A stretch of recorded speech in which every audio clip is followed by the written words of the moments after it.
Damn, there's a lot of different branching paths in here. Okay, no item over here. One over here though.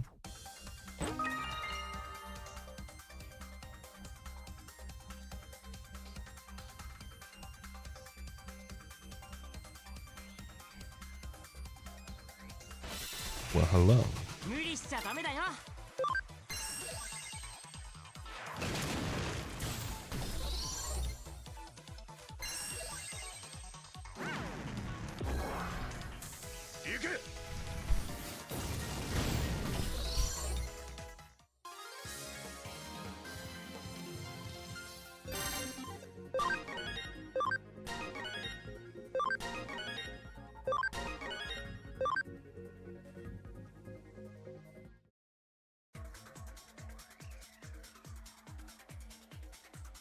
Who are you? How did you find me here? Are you some army goon trying to take me back? No, you're not with the army? Well, I'm an optical weapon Digimon that broke out of a certain country's military. Wonder what country that could be. I was developed and trained to be a weapon capable of attacking the real world directly from cyberspace, but I hated it. I hated being worthless to them for any other purpose aside from that. And I hate anybody in the army who just tries to treat me like a weapon, so I ran away. You're wondering why I was attacking the city? I was just practicing my techniques over the network to find something else I could do, that's all. Oh, so my lasers were shooting out into the real world without me even realizing it? Sorry about that. Try all I might, no matter how much I run away, I really am just a mean old weapon in the end. I'm wrong? Because if I was a real weapon, there would have been casualties. You're really something. Hey, are you okay? You look alright. I'm so relieved to see you again. If something had happened to you, it would have made me look really terrible as a detective, so I'm glad to see you're okay. Detective? I knew it. You lied to me. You really are just a government dog. I'll make you pay for this, you two-faced scumbag. If you're so desperate to make me a weapon again, then I'll give you what you want and then some.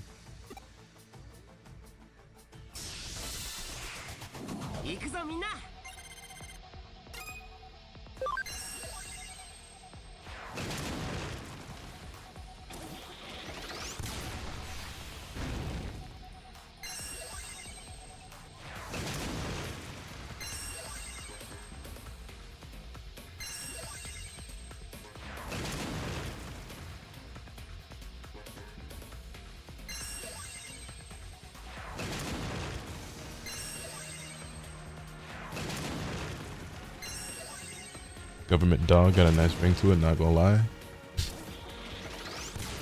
You think so?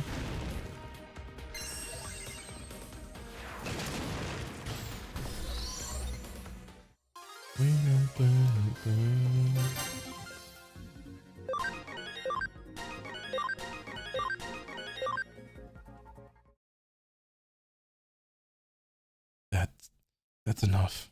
I get it. I'm nothing more than a weapon to be fired off. I know that after fighting you now. But if that's the life I have to lead, then I wish I'd never been created.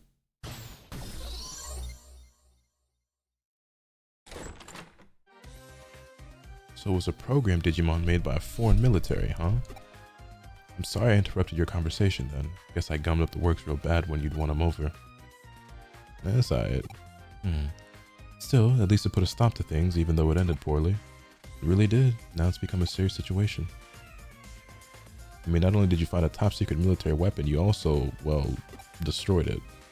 If we're not careful here, this could turn into an international incident that even threatens our security treaty with that country. Just when Japan finally got them to move their bases too. That deal could vanish into thin air because of this. Oh, but don't think any of this is your fault. Even if it were to lead to World War III taking place, you shouldn't feel guilty. Okyo, if I didn't know you'd better, I'd think you'd actually were being serious. Oh, but I really am. When am I not? Anyway, Lady Luck must really take a shine to you. To tell you the truth, there was actually one other thing that flashlight could have been.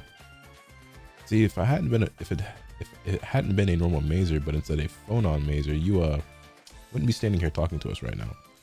The detected fluctuations in the digital waves was made me immediately determine that they were functioning as a mazer substitute.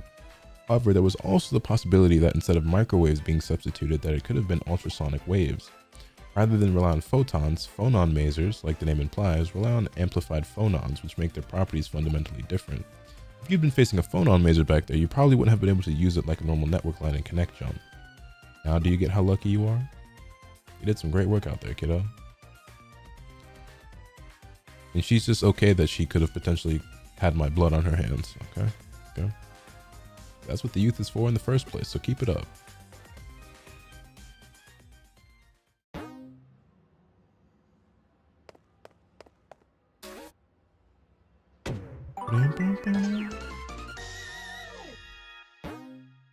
We became a real cyber sleuth. Hooray.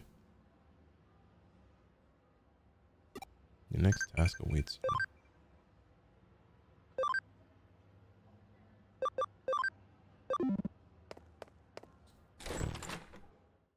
The lab real quick. Back to the lab again.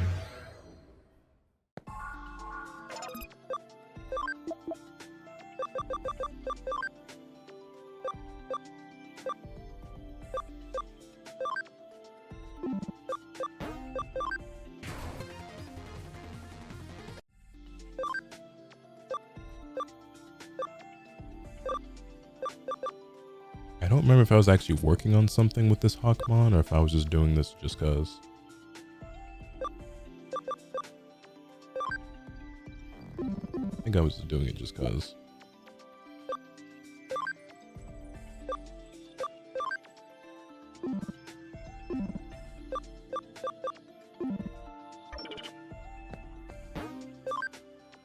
Doki Doki and Dead Space are free for PS Plus. Hello, Bon. How was your stream?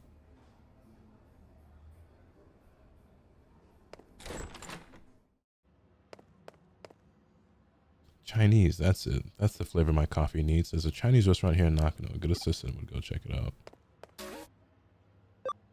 Anyway, I finished the whole palace and boss fight. Hey, good shit. Proud of you.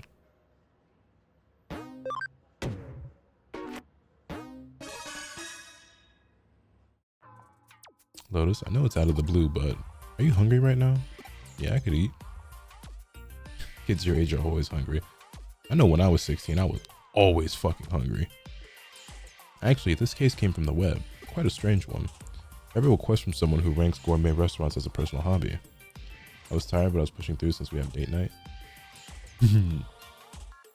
She would like you to go to Nakano and grade the gourmet restaurants there and report back to her. Fees and expenses have all been paid up front. I decided it wasn't a risk, so I took it on. I've decided to entrust this case to you. Since we're both up late and I'm probably going to be up even later, we can just go whenever I get out of bed, to be honest.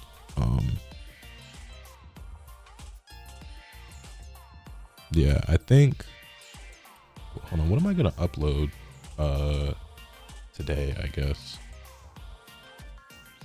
I wanted to do the Tekken story, but since I started stream so late, I didn't want to play it because I wanted more people to be around to watch.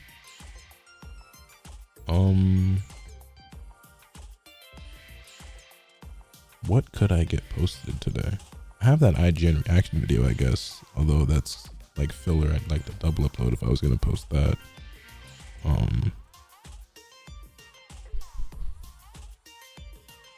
I could also talk about this. Harada saying he doesn't think there's much of an interest in a classic Tekken collection, I guess.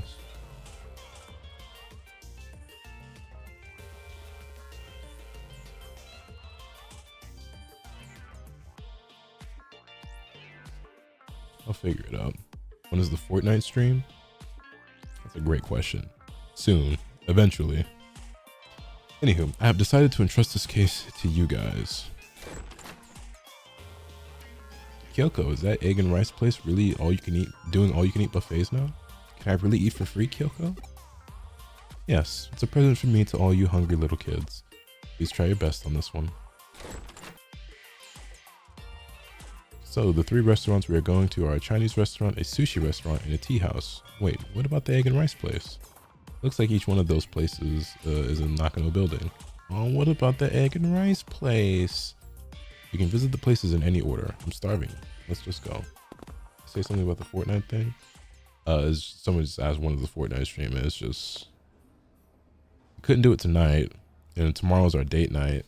So then, for today's date night, we could do it Thursday, or I would say Thursday, probably the best day, unless you have something planned, because then this weekend is Tiger Uppercut for Tekken. I'll be trying to watch and stream that. Even if we have a date, you're still going to DJ and stream? Potentially.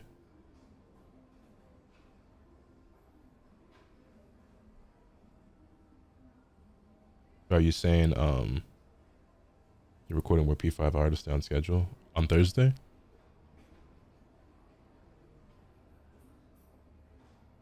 So we can just Fortnite tomorrow after date. Okay. Yeah, we can do that.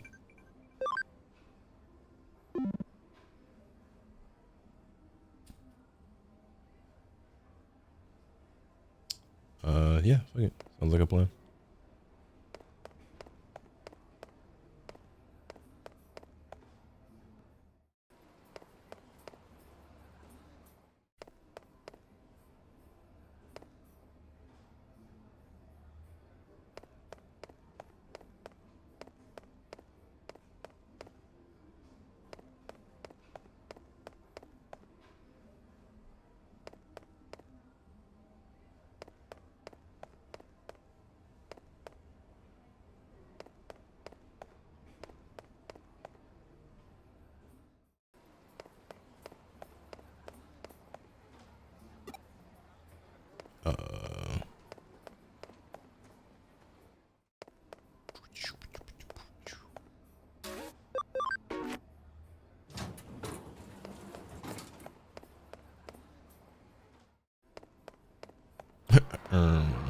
So can I do the Coliseum yet?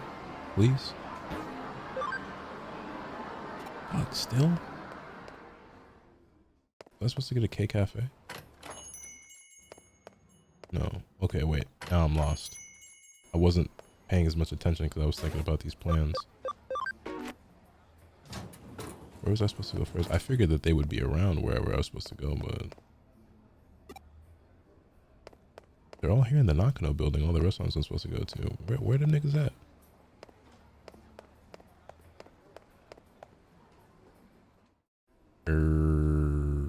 You wait.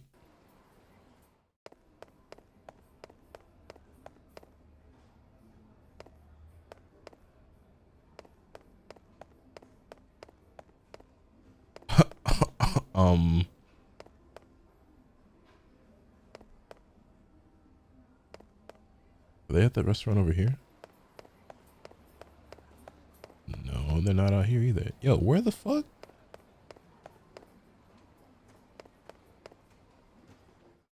Oh, they were, but they were inside. Huh? What restaurant is this? This place is kind of run down. Actually, it's falling apart. Actually, no, it's a complete dump. You must be blind. This place looks great. And places that look like that normally serve pretty good food. If it's been deteriorating, it means it's been here for a long time, which means customers have been coming here for a long time, which means it's good. Exactly. Great, let's go in. Lotus, what are you having? Something with lots of rice. What should I have? Chahan looks good, but so does the mapo tofu. Huh? Half a chahan meal? That way I could just have the parts of the chahan I like the best. Okay, I'll go for that then. Half a chahan and a mapo tofu, here you are. They give good sized portions here. That was a good choice.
I'm back.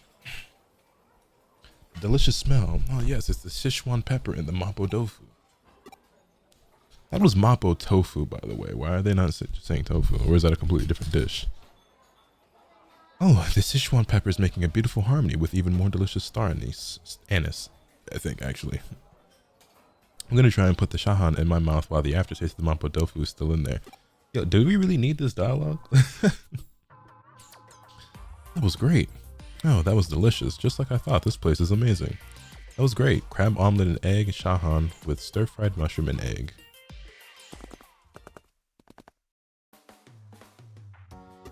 Oh, hey, Yuko. Who are you? Okay. Hey, what are you doing? Come on, let's go. Yes.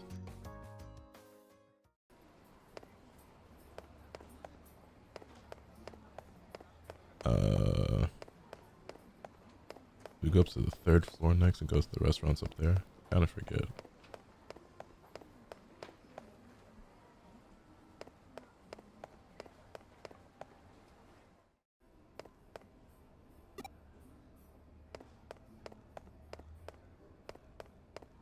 All the places we're meant to go are here in this building, right? I'm not missing something.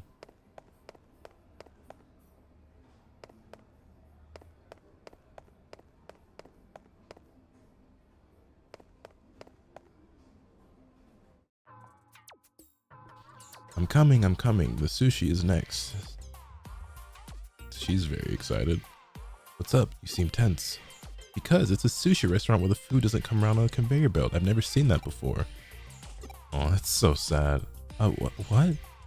Are you making fun of me now? Have you ever been to a fancy sushi place? Moving on. What do you want to eat? This is just there to make me hungry? Nah, facts. Well, I'm definitely going for the omelet. Huh? The omelet? You don't get it at all. Huh? You know, egg was a dessert a long time ago. Really, if you eat something sweet like that, you will ruin your fish. When you eat sushi, you should always start with white fish. The way the experts do it is they eat clean tasting white fish first, then fattier fish, then sushi rolls. Ugh, that's so boring. Jeez, no wonder you don't get any girls. You're such a nerd. Damn. I feel like sushi can be overrated sometimes. I don't eat sushi because I don't like seafood of any kind. I wish I liked sushi. It looks cool. Everybody who likes it seems to really fucking enjoy it. For me though, I don't like seafood, and much less do I like the idea of like eating raw fish. Like that's just like a mental hurdle that I can't even get over. What? I wasn't going to. Anyway, let's go inside. Lotus, what are you gonna start with? Some people think they know everything about sushi and keep going on and on about it, but the best way to eat it is the way you like it. I still can't decide. At times like this, the best thing to do is to look at the chef's recommendations. Oh, today's recommendation is squid. Okay, I'll start with that then. Sure thing, 1 squid coming right up. Okay, they're putting the sushi on my plate. You certainly don't get this kind of treatment at a cheap conveyor belt sushi place. Now then, wow, it's plump, springy, and thick. It looks really delicious. Let's put some soy sauce on it and pop it in my mouth. Well, that's amazing. Squid is a little bland, but the al dente texture and the unique taste complement each other beautifully. Okay, now that I've worked up an appetite, the next one is... So can you eat fried seafood or not that either? No, because I just don't like seafood. I mean, I'd probably prefer like, I don't know, fried seafood, I guess, over sushi, but I just don't like it in general. It was delicious. I'm stuffed. That was absolutely delicious. This is what an expensive sushi place is like. What? You never knew what you were talking about, did you? Huh? But at least I didn't just order fish eggs. Everything you've ordered is eggs. You're obsessed.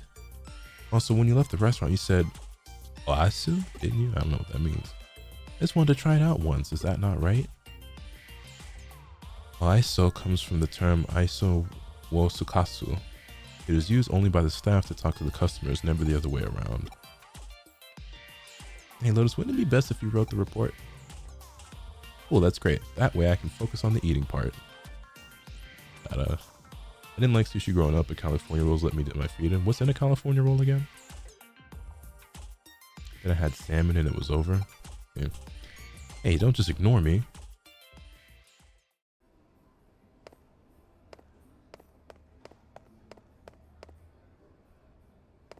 Yeah, I've mentioned this before.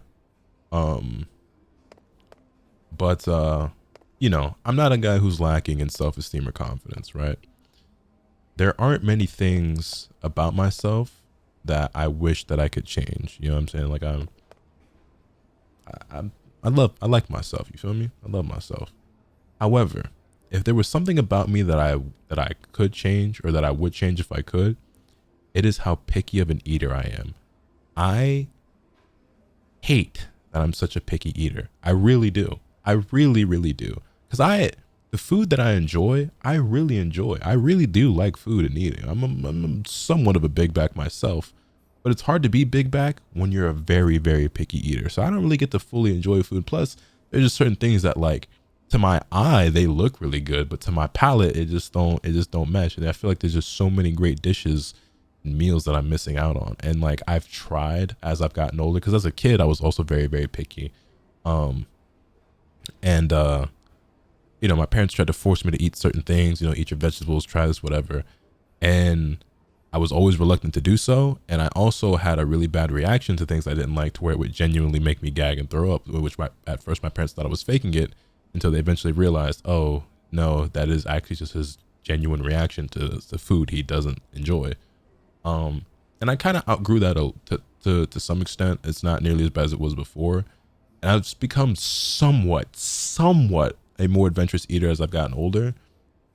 But it's still, I would never describe myself as an adventurous eater, like in that sense though, because I also just kind of get a feeling sometimes, and I just know I'm not gonna like something. But there's certain shit I still try, but I just,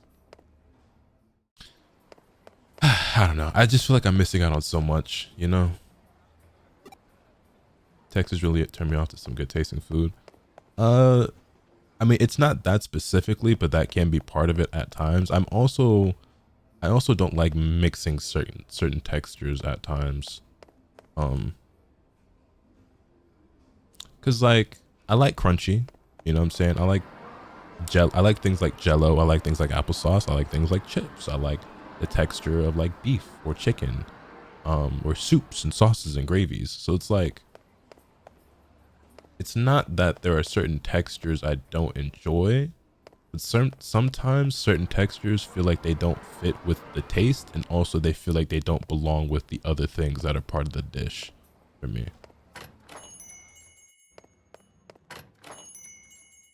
It's a very mental eater, I'm not gonna lie. I don't know how else to describe it, I guess. You think too much of what it is rather than the taste of it? No, because there are things that I don't like the taste of it either. At least veggies and fish. No, don't get me wrong. There are things where it's just like the thought of it, like I just can't even get myself to eat it. Sushi is one of those things. But there are things where like, I will try it and I just don't like it. Like I remember Rhyme took me out for like these fancy ass fucking filet mignon tacos or whatever. I think I've told this story before. Long story short though, he had me try the souped up fancy with all the bells and whistles, you know what I'm saying? And I took a bite of it, and I just, you know, I chewed it, I ate it, I swallowed it. Did not like that shit at all. You know what I'm saying? I forget what all was on it, but it was steak, and then it's like other taco stuff, and then like the certain, I don't remember what the fuck was on it, but did not fuck with that shit at all. Did not like the taste of that whatsoever. But I tried it.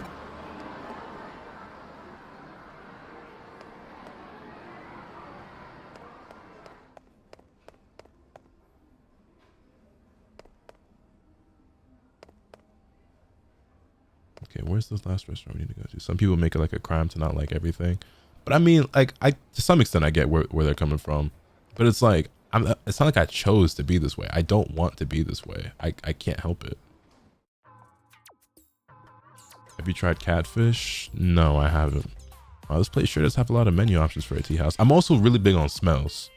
Like, if some shit smell funky to me, I can't eat it. People who eat things like deviled eggs or like chitlins, or not, is it deviled eggs or boiled eggs? No, there's the deviled eggs. Yeah, I think it's deviled eggs. Like, I cannot wrap my head around eating some shit that smells bad. Curry pancakes, salty mackerel, set meal. Looks like this place serves all kind of food. So what are you having? They have an egg set meal, free second helping. This is the egg and rice place that Kyoko said had all you can eat buffet. Oh, but they have a rice omelet meal as well. Rice omelet. She really is obsessed with eggs. All right, let's go inside. Lotus, what do you want to order? A tea house? Cool. I like the retrofit of this place. The menu has so much on it, I really can't choose. Me with seaweed? I tried seaweed. Was not a fan. The menu has so much on it, I really can't choose. Huh? Neapolitan pasta. Obviously the best pastas from a pasta restaurant, but I like this place. Okay, I'll go for it. Your Neapolitan, sir, here you go. Nice bright red tomato sauce on thick spaghetti. Wow, this place really does a good Neapolitan pasta. Look at the chopped sausage on top. I can't resist. Wow. After the taste of the tomato sauce is gone, the spice of the chili comes in strong. This is no kid's dish. Not bad at all. Well, the thing about putting grated cheese on top is some people put it on before they start, whereas I prefer to add it halfway through. That's odd. It's different. I tried sea urchin once in Japan. Never again. Worst thing I ever ate. Really? That was delicious. Ugh, I'm stuffed. Price and taste are astonishingly good. The range of foods on the menu is very wide. That's what you'd expect from a Nakano restaurant. Yeah, it looks like this place has a lot of regulars. You were really hungry today. Called her a fat ass. It's the first time I have ever seen one single human's stomach take such a beating. Nigga. He ain't never seen me at KBBQ. She didn't take too much offense to it. I thought she'd have a much more significant reaction than that. I think I'm done with this report. Time to get it back to the office.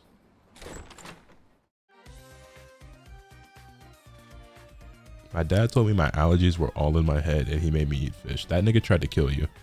I don't think your dad liked you very much. I don't know. Just a thought.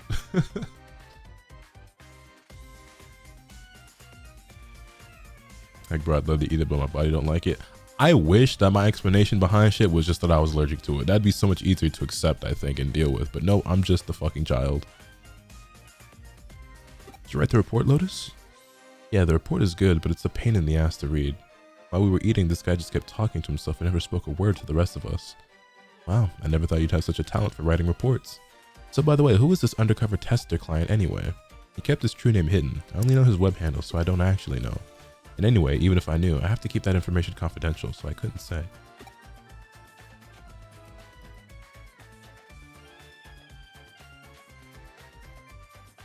What? Oh, come on, Kyoko. I really want to know. This undercover examiner, who the hell is he?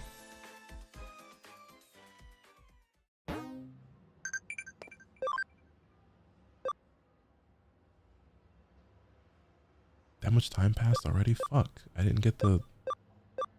Oh, well. How about you tell me some things you like? I want to know more about you.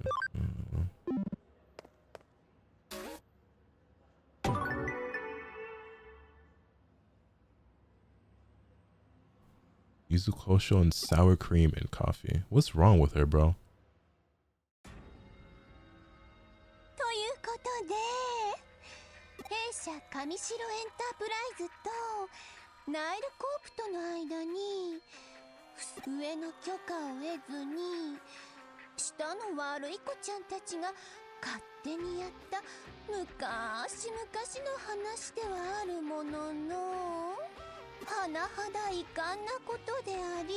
What's the seafood that I mean, I guess all of it technically, but isn't there like a certain type of fish or something that'll kill you if it's not prepared? Is it blowfish? There's something in particular that's like pufferfish, maybe. There's a certain type of fish I'm pretty sure that people eat, and it's like if this shit ain't prepared properly, and if a certain part's not taken out or something, like, yeah, this shit will kill you. Yeah, see some shit like that, I can't just go out like, well, I don't eat seafood anyway, but even if I did like seafood, that's some shit where it's like, if I ain't see a nigga prepare it, I can't eat that because I'm not taking that chance. I don't give a fuck.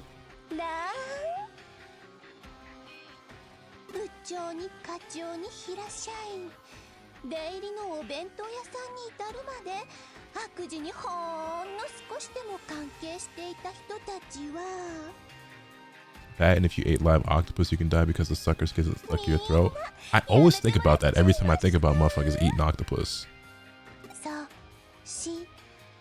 Like whenever it comes up in anime or a manga or a game or in real life, I'm just like, that's all I think about is the suckers.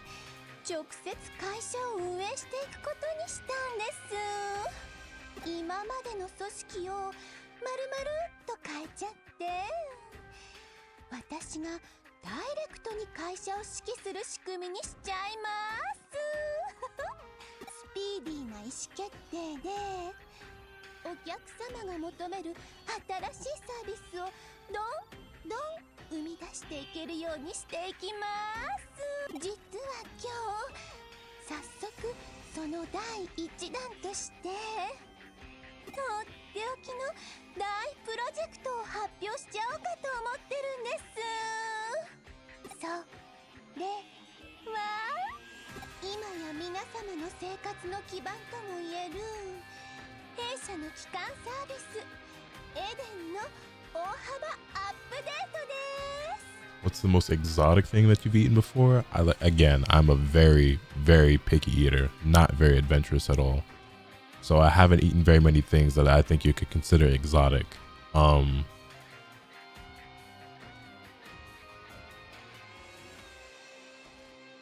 anything for that matter. Like, I feel like almost everything I've eaten is pretty normal.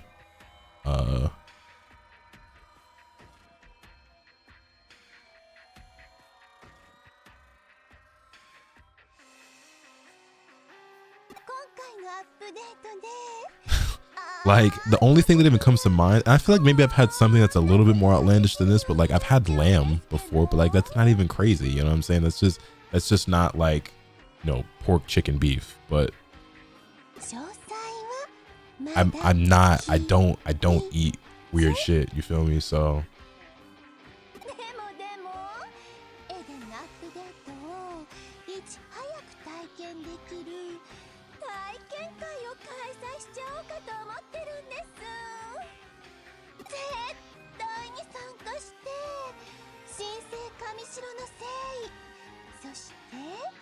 had shark eye and alligator tail in Florida. Shark eye is insane. Eating the eyes of anything is inconceivable to me.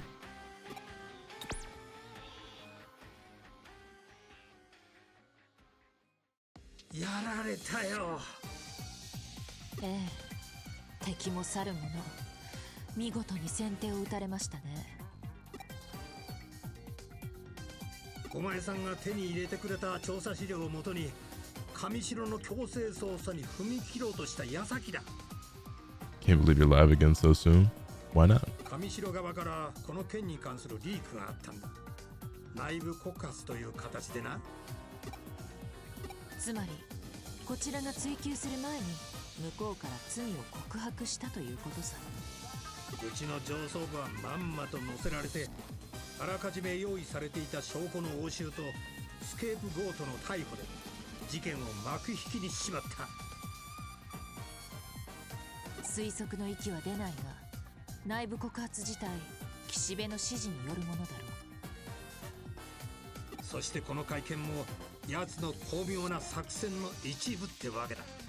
Want KBBQ already? You excited?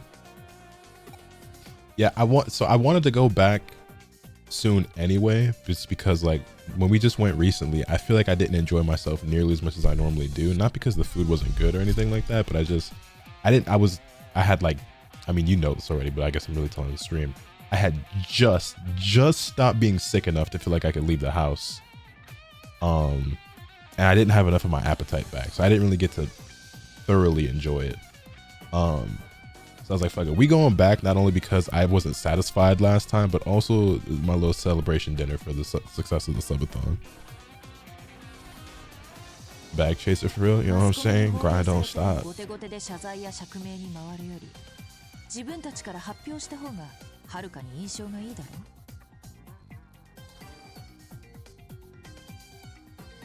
We went for anniversary, he hated it. Wait, what do you mean?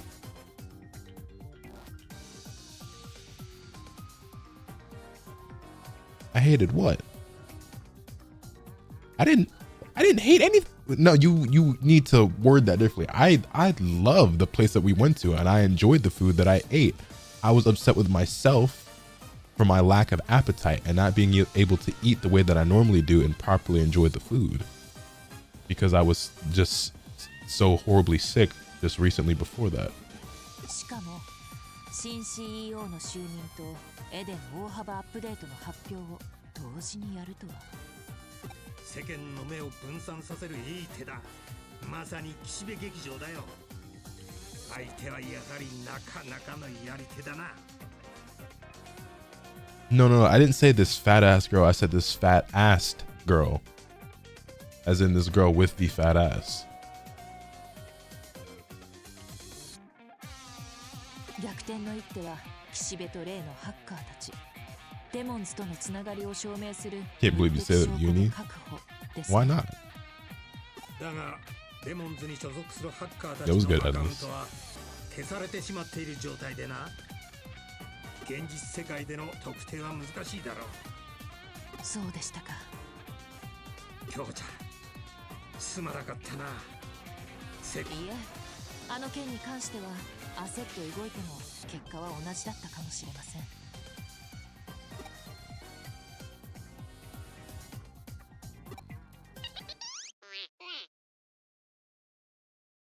まったく、人が真面目に話しているときにせめてもう少し緊張感のある着信音にだな。ほう、白峰ノキアからの呼び出しか。我々のことは気にせず言って。ウサギを見て犬を放つ。今は打つ手がない。相手の出方を待ってみるのも一つの作戦だ。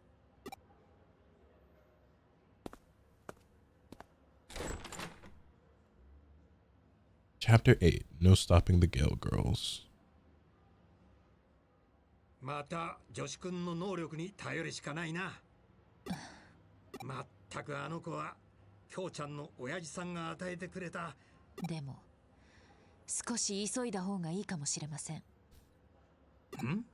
あの体をいつまでも維持できる保証はないですし、もしも上白が病院にいるあの He's about to perish, but I glanced and saw you playing some Heat. Yeah, I love this game so much. ただじゃ済まさないか。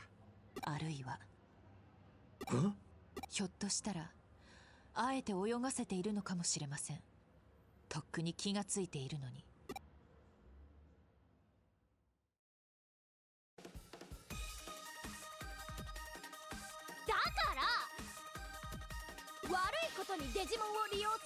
You like Korean barbecue? You like the yakiniku in Japan? I hope so.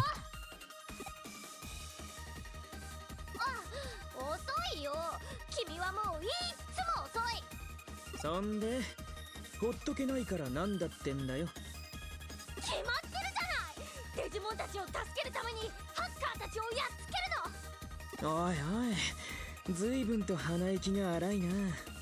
この前フェイに負けた時から私の力が足りてないってことはだから私悪いハッカーたちに対抗するためにテイマー集団を結成しようって思ってるの。テイマー集団？二人とも柔道っていうハッカーチームのこと知ってる？柔道、ちょっと前に活躍したハッカーチームのことだよな。さすがあなた、よく知ってるね。柔道のメンバーはハッカーなのに普通のユーザーやデジモンを困らせるような悪いことは絶対にしなかったんだって。だから柔道の元メンバーとか。 It's the best Digimon game we got out right now in my opinion, but hopefully within the next 10 years we can get another amazing one. Well, they're supposed to be working on another Digimon story game that got announced a while back, right? Hopefully whenever that drops sometime in the near future, it's good. 悪いハッカーからデジモンとエデンを守るチームだよ。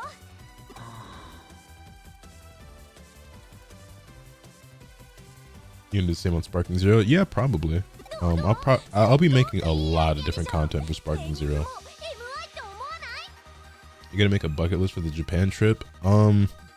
Eunice sends me a lot of TikToks on like things to do, and I have like a general idea of like a couple of little things I want to do, but I don't want to like have too strict of an itinerary.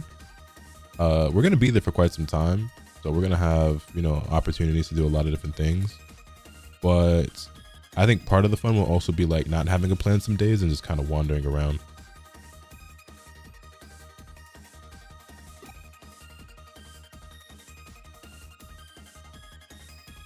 もちろんリーダーは新ただよ。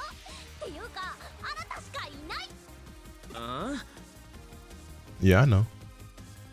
だって新た。 I mean, I'm ready to sit down and do that whenever you are, I guess. フロンでウニョウニョに襲われた時も助け I て know くれ there's たし certain things we need to like make reservations for, like plan ahead, and we're getting closer to the trip, so I don't know if we some of that stuff I don't know if you can do it this far in advance, but maybe next month. But we'll sit down and figure it out.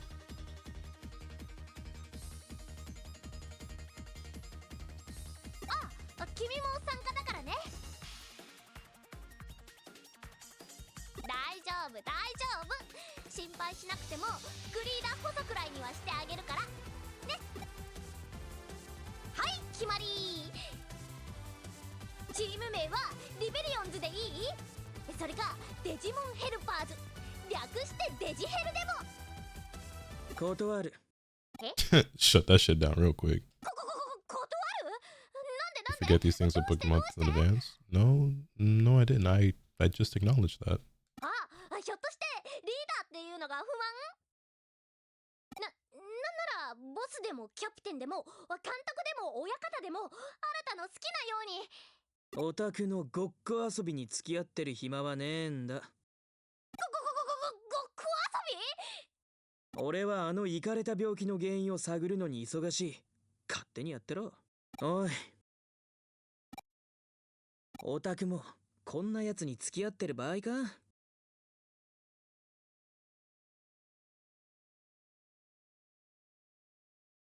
You need to invest in your YouTubers?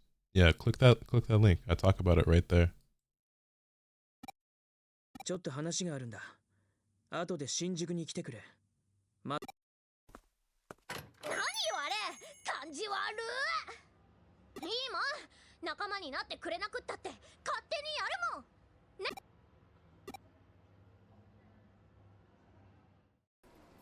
もんね。なあ。 Low-key, what if I upload that clip as a video to the YouTube channel and start linking that instead of the Twitch clip? You know what I mean? あいつから話は聞いてるぜ。何してんだよ、こんなとこで。京子さんに教えてもらったんです。あの人がここにいるって。ああ、あいつに用ってわけな。あいつはこの中だ。うぜえのも一緒だけど。 Like unlisted? No, just a general public YouTube video. I mean, I get asked it all the time, which is why I made that command in the first place. But like, you know, maybe I should just throw it up on the channel.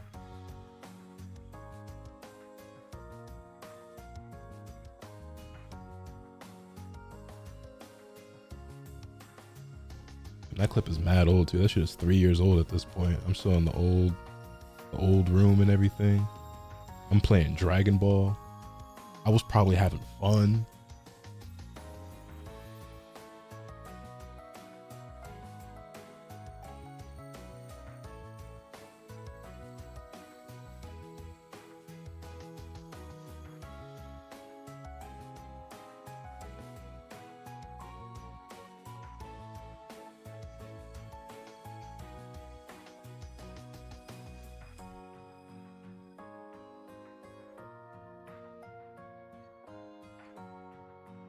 Good times.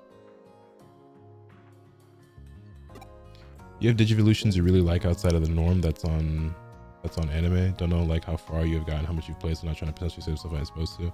I've beaten this game before, so I'm not really worried about spoilers. I mean, I've forgotten a lot because it's been a while, but you don't have to worry about spoiling the story or anything in the game.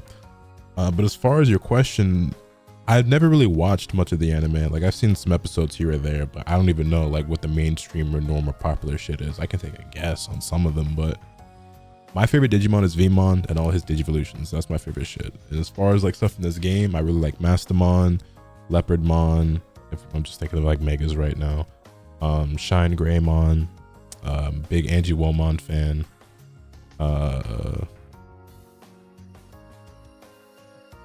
who else? Fucking Lady Devimon as well.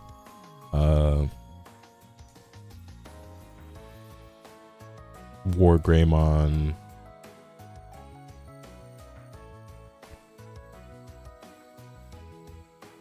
Cyber Dramon is pretty cool. Leomon, Bancho Leomon. 腹減ってんの？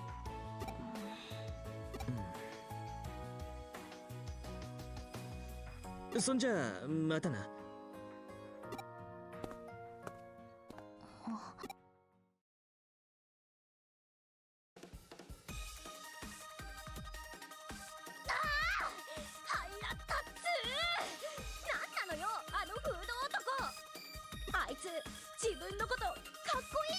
Yeah, from what I've been told, apparently Leomon just always dies. It's fucked up. You know how you were laughing at that Dutch translation for a while? Yeah?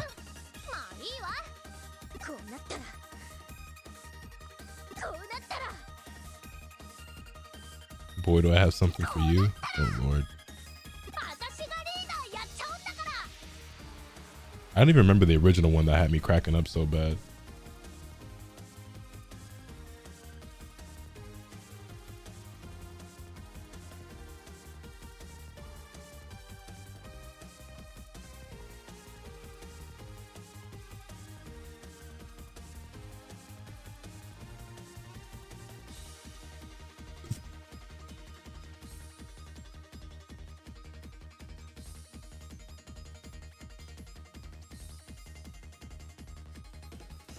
Such an unserious language.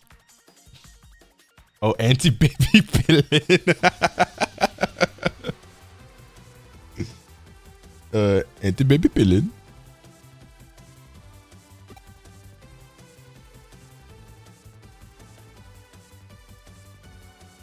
Open charting.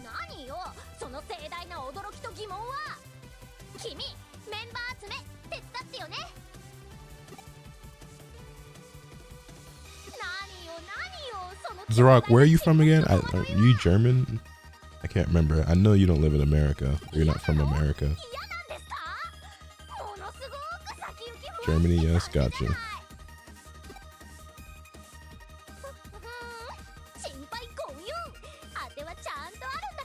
Yeah, your language kind of unserious too. Might have to get on you for the one time.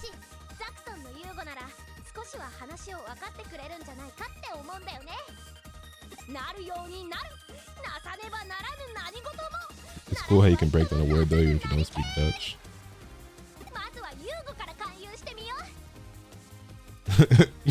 Krankenwagen, Glockenspiel.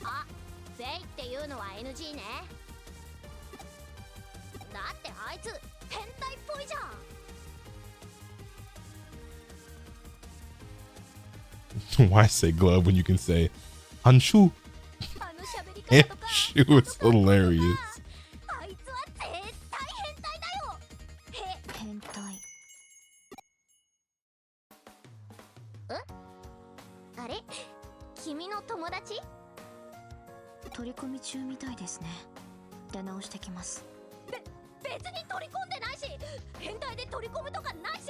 Why would she say that?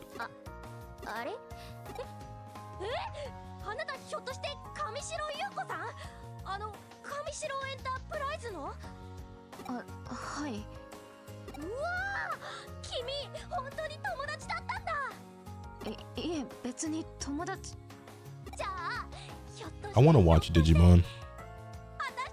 I've never sat down and like watched an entire season of Digimon, but getting back into this game makes me want to do it.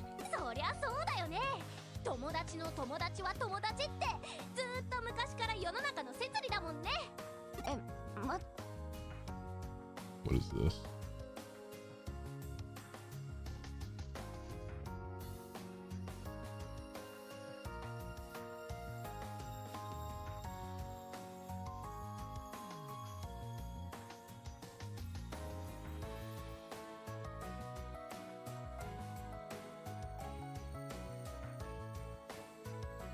I don't know why this made me laugh. Oh my god. I was say like, is there something I'm missing here? I was trying to figure out. I was about to ask why you linked it.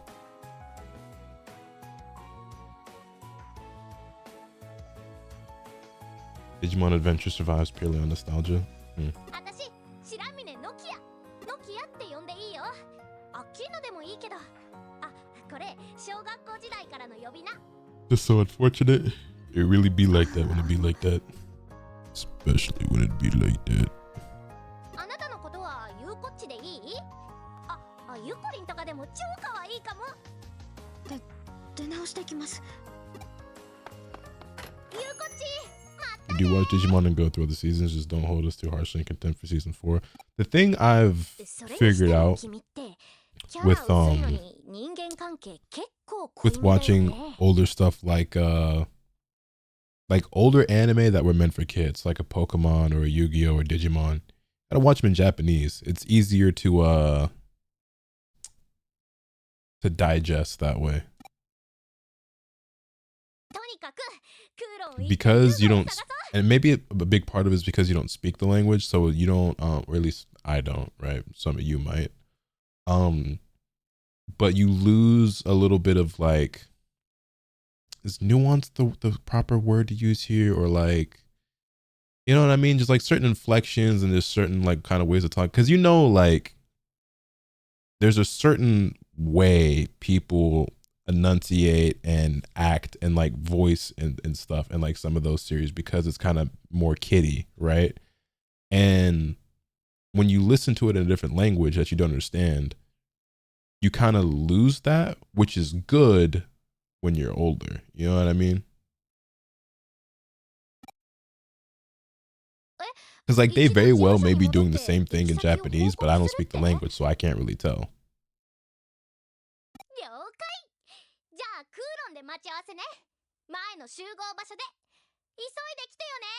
Some of the videos are really funny season 2. So that's the thing. I guess it also depends on like, are you trying to be entertained and amused, or are you trying to actually enjoy the story of what's going on and take it a little bit more serious? Which again, it's kids series anyway, so you're only meant to take it so serious in the first place. But let's just say you are.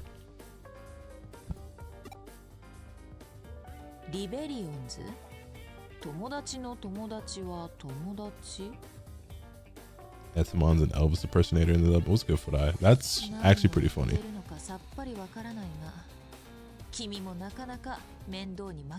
Oh, I seem the type to be easily embroiled in trouble. What does that say about you?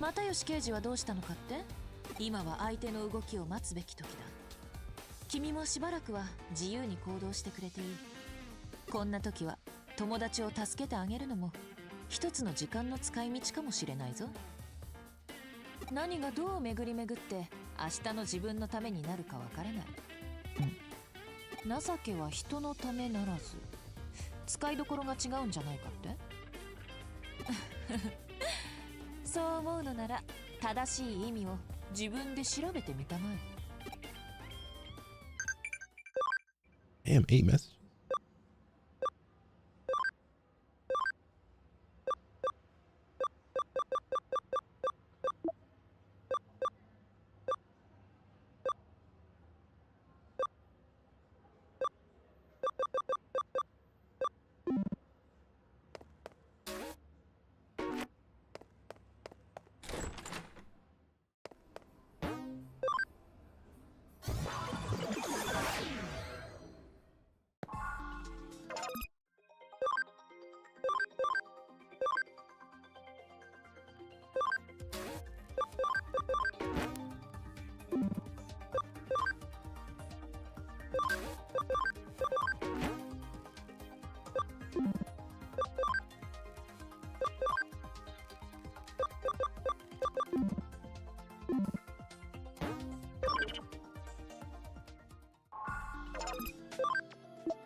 Honestly, while it is a child series, I think a lot of the reason, mainly with season 3, it did not get popular is that it had way more serious tones than people expected. When I rewatched a lot of it, as I really truly didn't realize these motherfuckers were fighting for their lives. Interesting.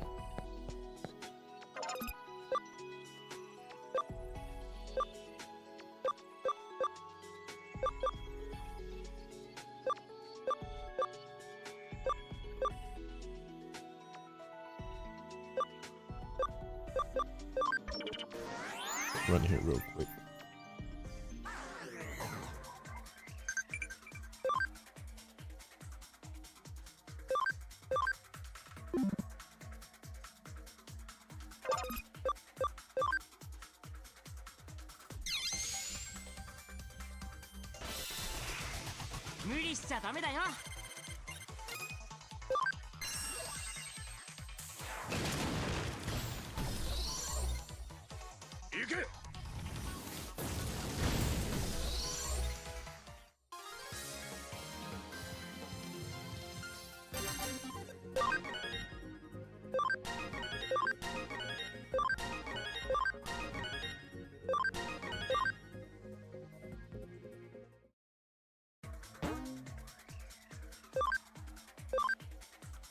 I actually don't need the camaraderie for Numemon, so I'm actually going to swap him out just so he's not running around with me. I'm going to bring out Garurumon. Not that he needs the camaraderie, but I would just rather have him here. That's better. Having Numemon in the reserve, just him being on the team still gets me the extra yen, right? Like his skill still activates for being in the party.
What's Digimon Adventure 2020?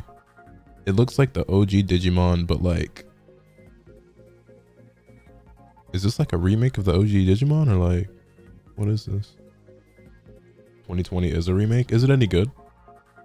The reboot?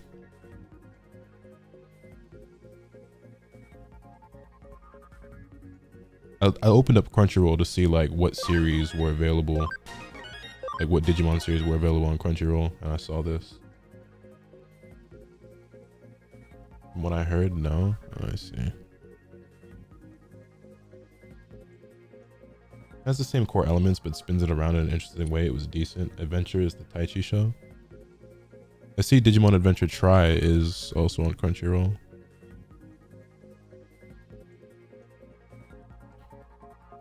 Are any of these Digimon series like standalone where I could just jump into them, or should I start? Like if I wanted to get into watching the anime, should I just start with the OG season 1 and just watch them in release order? Or as a continuation of OG? Gotcha. They're all standalone, I see. Let's start with OG Adventure. Okay. That's probably what I was gonna do anyway, I was just curious. So the OG Adventure isn't on Crunchy. Y'all said it's on, I think y'all told me it's on Hulu? Or Netflix?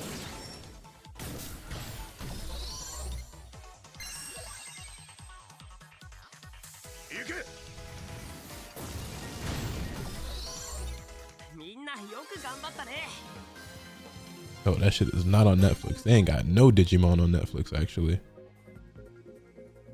Hulu has it all? Gotcha.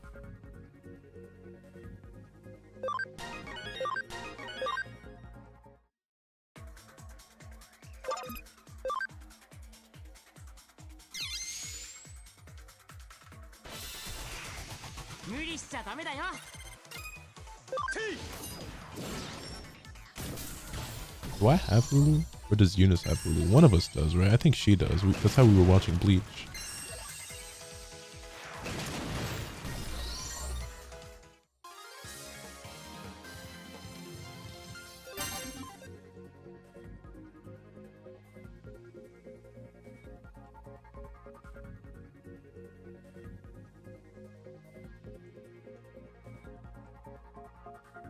You have Hulu? Bet.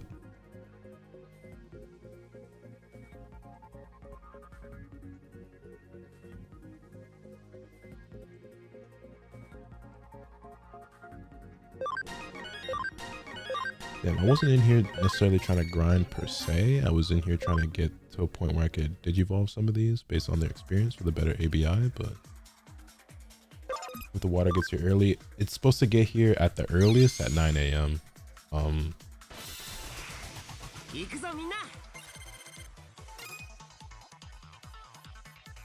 it's a 2-hour window, so it could be anywhere from 9 to 11. So it'll be here in the morning, but like late in the morning, most likely.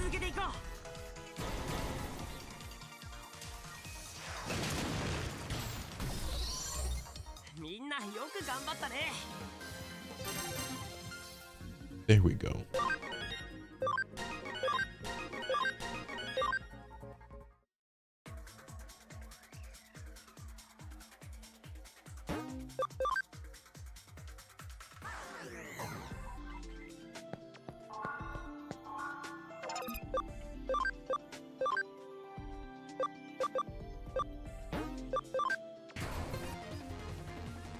It's been a while since I played this game. Do you still triple Numemon, or does that not work anymore if you want it max taunts? I think it still works, as far as I'm aware.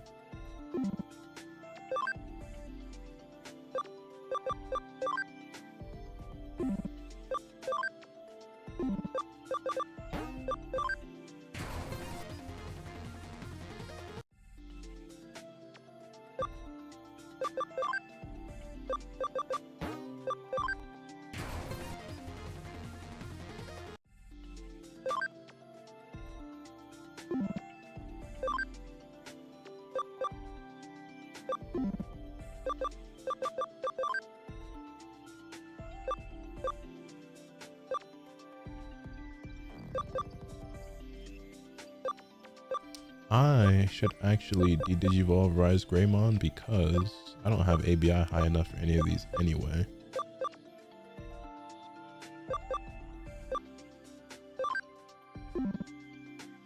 But I'll wait till he gets to a different point.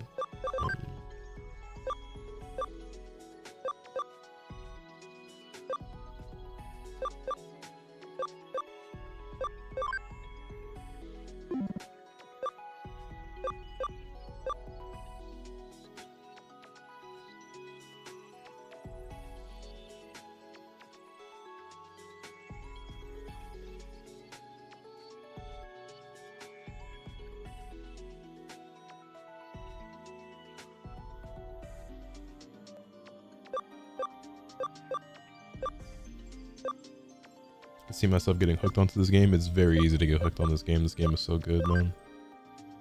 All right, almost at 80.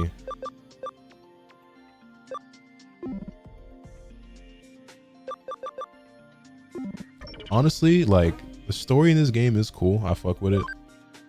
My favorite part about this game is just the grind of like digivolving, de-digivolving, like doing shit, trying to get like, you know what I'm saying? Just acquiring the cool Digimon. My favorite part about this game is just acquiring my favorite Digimon. This Digimon game since World 3. Facts. Speak on it. I enjoy the grind of like getting all the cool Digimon that I like. spent hours fully maxing out Digimon even after beating the story. Me too.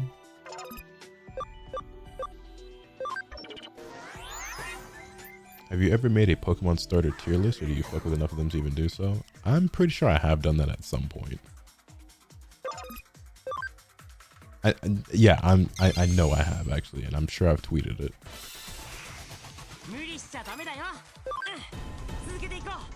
Alright, now we grind until Growlmon can Digivolve. I think Growlmon's A, because I think I'm going for Dark Dramon with this Growlmon. I think he only needed an ABI of like 20 or some shit, so it should be fine.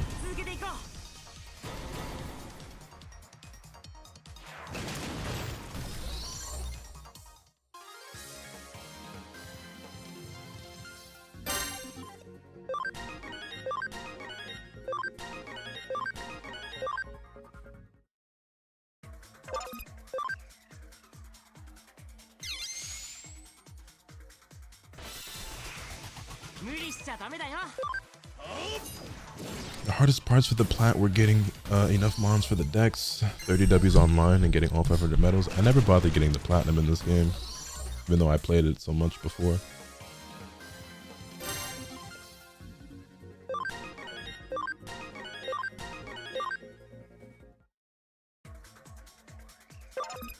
It's crazy because the only reason I stayed up way longer than I should have was because I just copped that Fairy Tail roguelike and I straight up lost track of time. Is it any good? I heard some good things about it. Well, I guess if it made you stay up this late, you must have been enjoying it a decent amount, huh?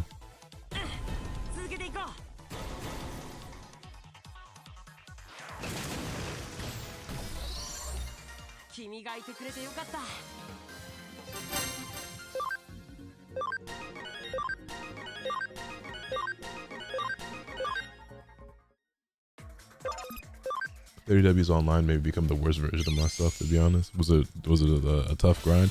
I don't think I ever played online. I don't think I ever did the online shit, the online battles and stuff.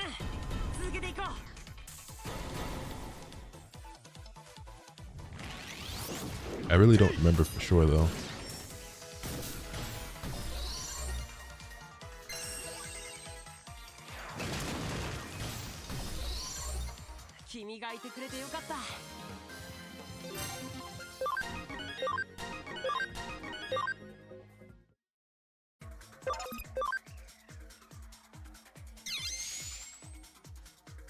Oh wait, I should go check on the farm. I forget how much time was left on the search.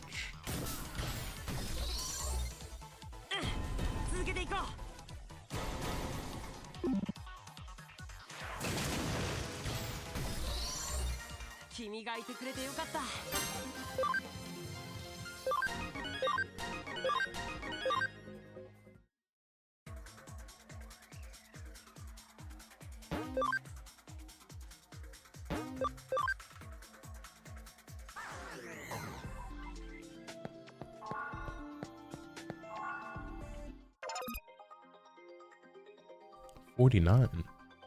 Why is this so much more than before? Been forever since I saw this game. How much in? Right. You asking how far I am? I'm on chapter 8, but I'm not doing the story at the exact moment. Kind of grinding and digivolving and shit.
So the plan right now is to get Growlmon to 30, so we can digivolve to War Growlmon. And from there, I'm not sure yet.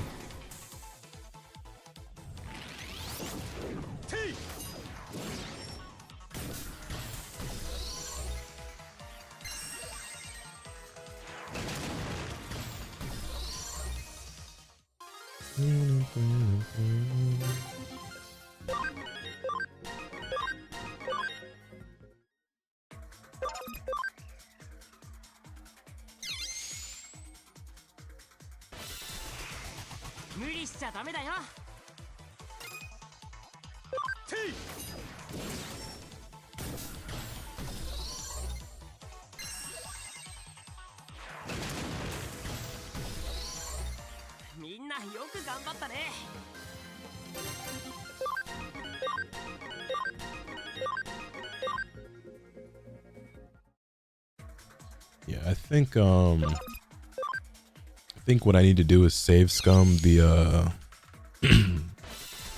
the farm until I get a tactician USB. So then that way I can get Numemon to level 65 as quickly as fucking possible.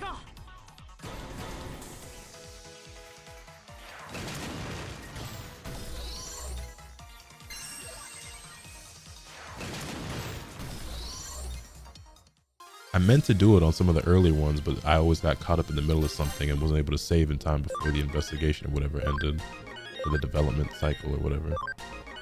9 tactician USBs. I don't remember how many I grinded for in my original playthrough, but I know I had a few. So I definitely did the platinum Numemon shit.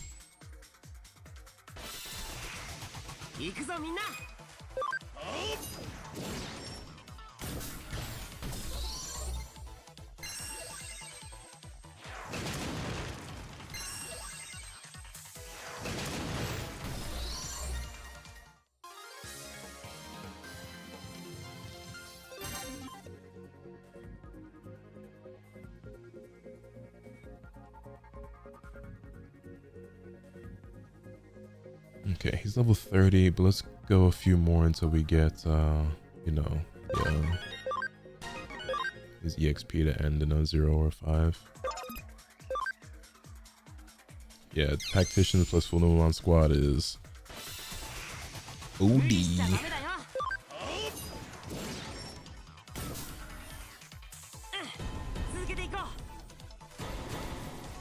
Plus, once I get that first one, it'll be that much easier to get the second one. I guess I could technically be working on a second one right now as well, but whatever. I should have at least 2 of them, but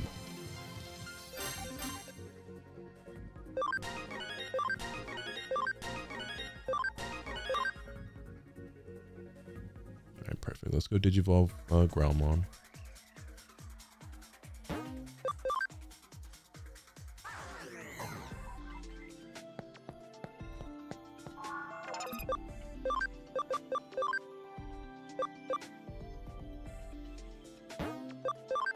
Kinda sad Pelgemon and Sylphimon both got official megas with Imperial Jumon and Valkyriemon. Shakomon doesn't have one, just random stuff that anyone can evolve into.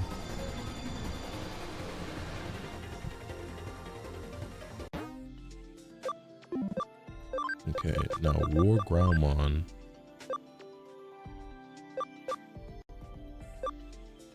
This is Dark Dramon, right? I just want Dark Dramon, so I think he's fine now. His ABI only needed to be 20. So we don't need him on the team any further. He can just go to the farm now, honestly. We'll grind him up whenever we feel like it. And then with the extra space we have, I should work on another Numemon, I think. So I should...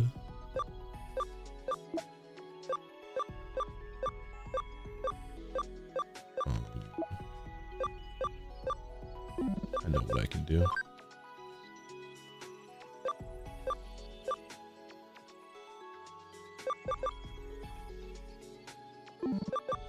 Hold. One of these. Yeah, let me go grab the Armadillomon. and then we'll throw him in the party. And we'll evolve him into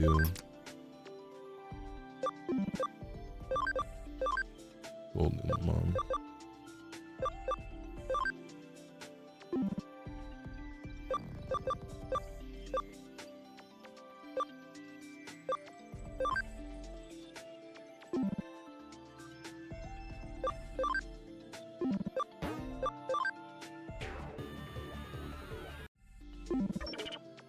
Okay.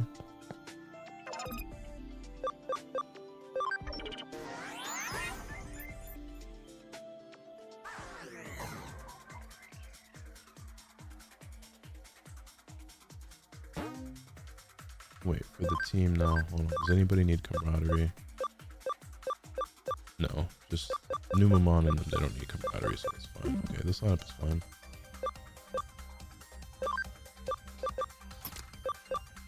Move Greymon to the front, I guess.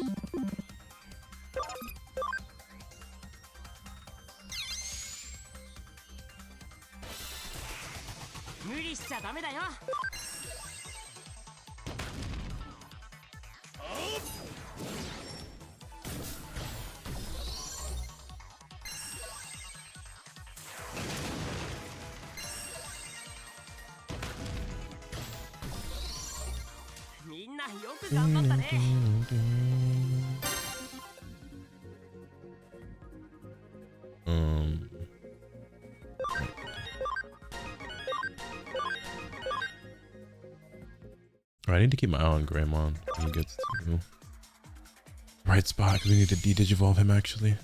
Work on that ABI.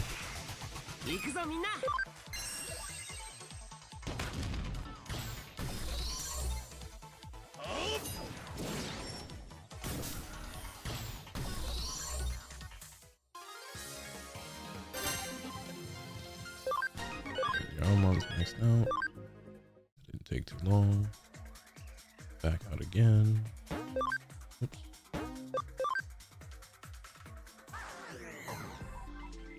Back to the lab again.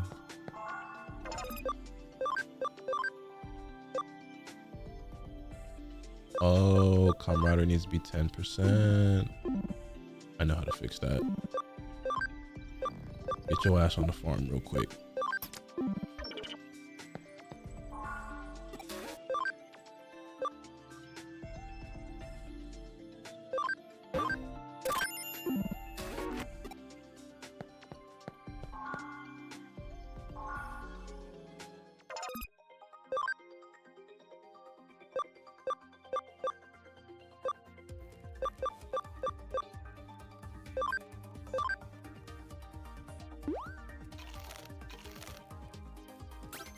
Nice.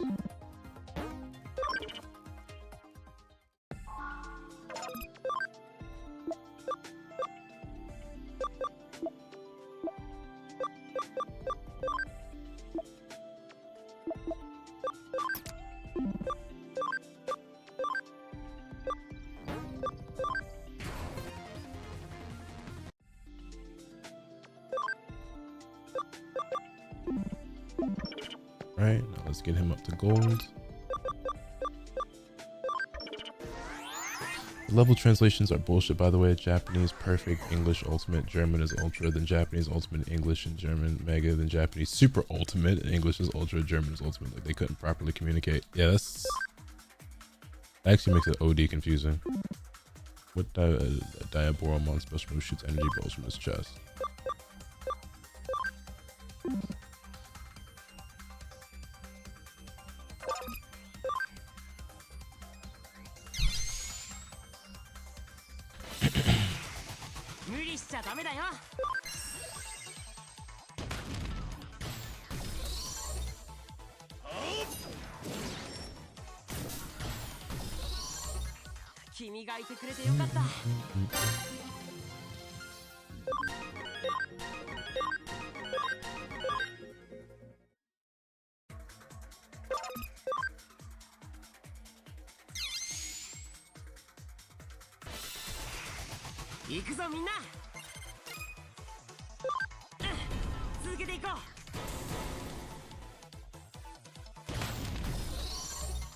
君がいてくれてよかった。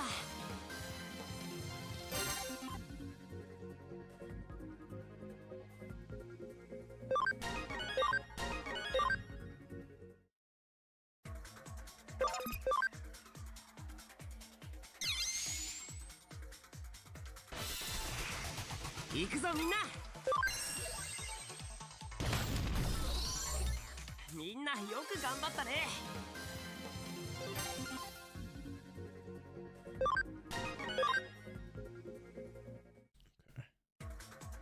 Back to the lab.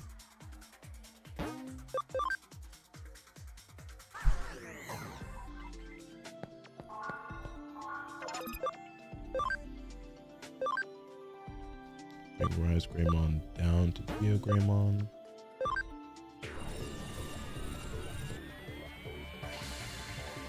ABI is 34.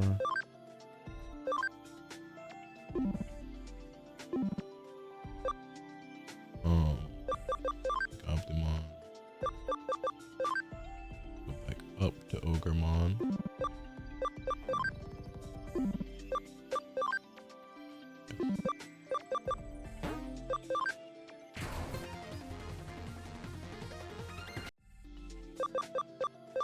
The Black Optimon.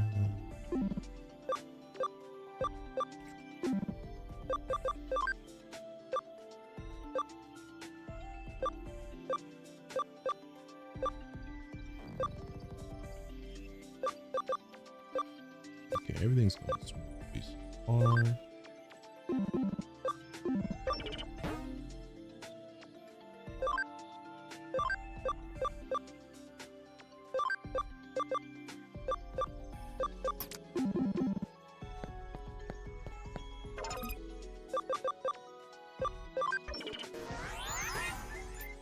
Okay, so wait, what are we working on next? Now it's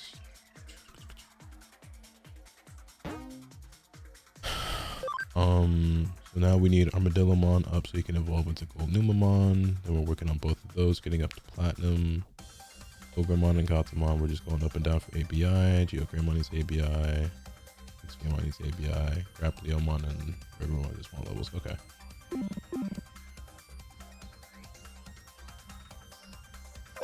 I was just saying my hacker skills weren't working.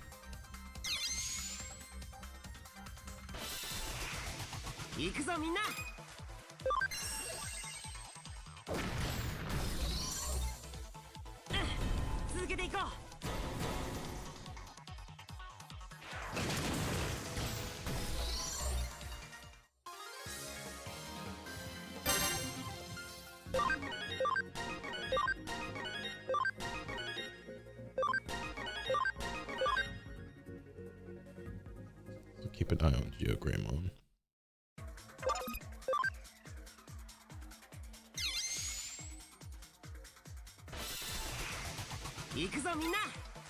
Let me check something.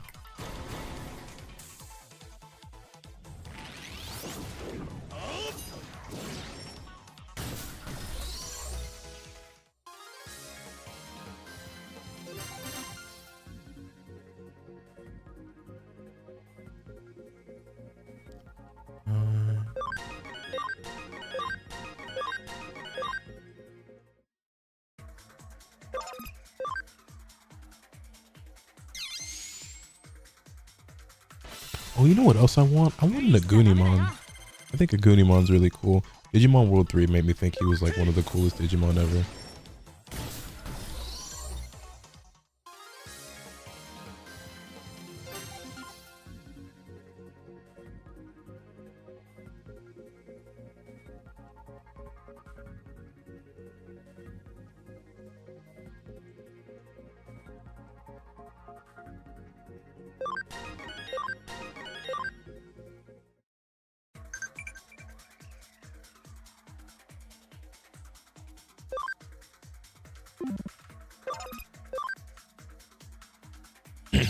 Most of the spirits are dope. Ever see a Dorumon try out the line? It's kind of gas. I've had a couple. I've got some in the farm or in the Digibank or something. It's a cool line. It's just not one that I particularly want. I got so many other ones I want more than that.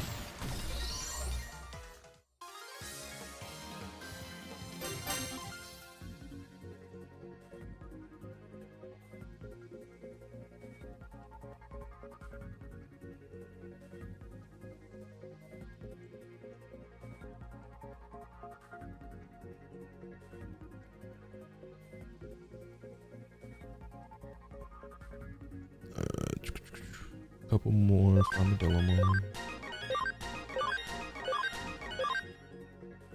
That's fair, I can't fault that. Yeah, I fuck with it. I just got others I fuck with more is all.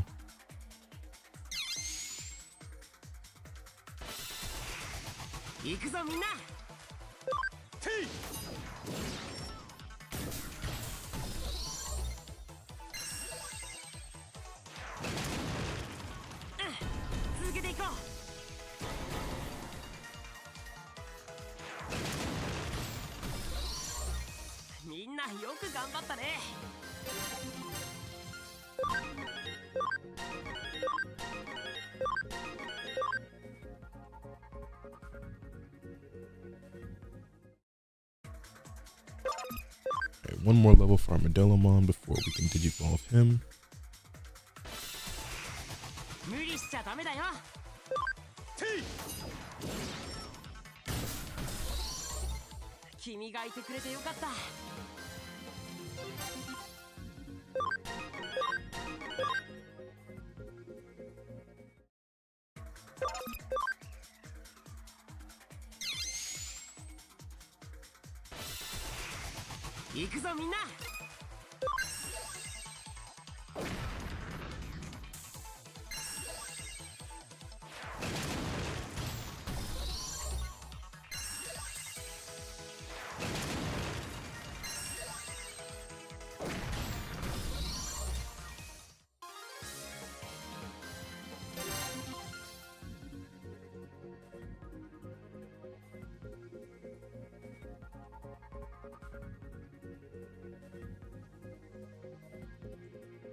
Okay, yeah, let's go digivolve Armadillamon.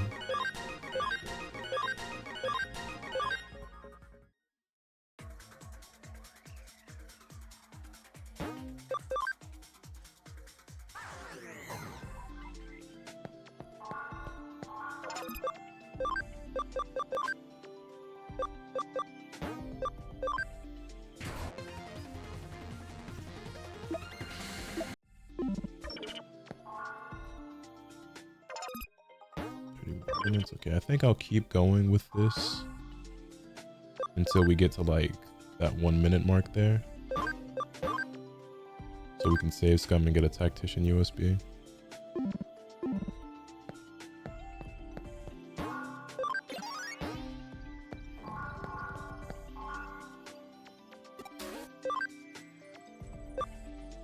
So, for the moment, let's get another one of these. Let's go replace the we'll do this.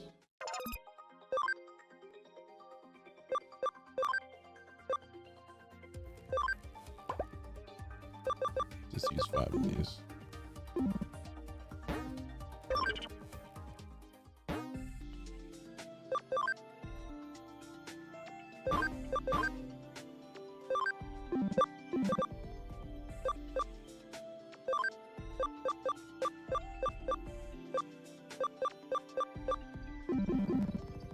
Boom.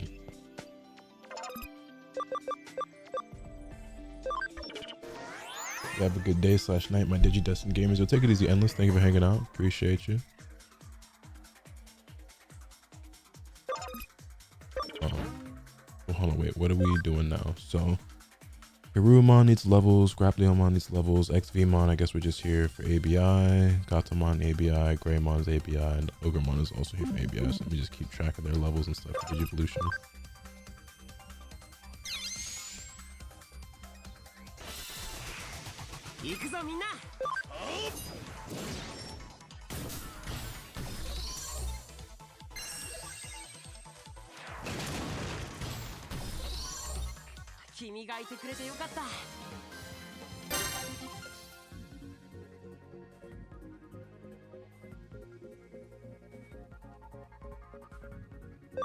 Actually, Geogreymon, we can go digivolve him actually. The ABI boost right now. Take him back to Agumon.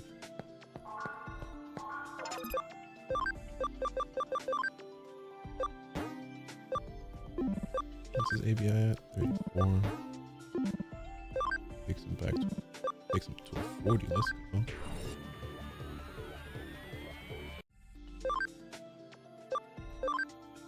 Take him to 42. 41.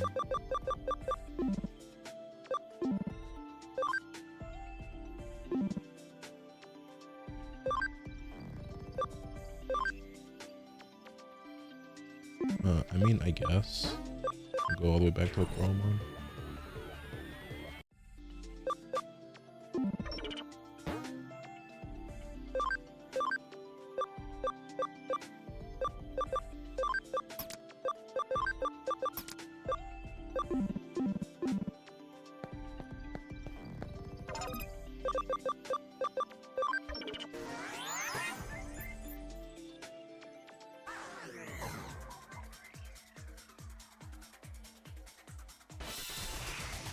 行くぞみんな。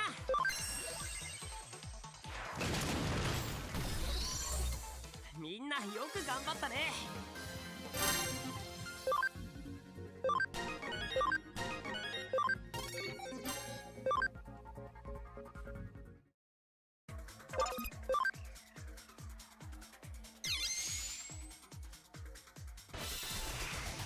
行くぞみんな。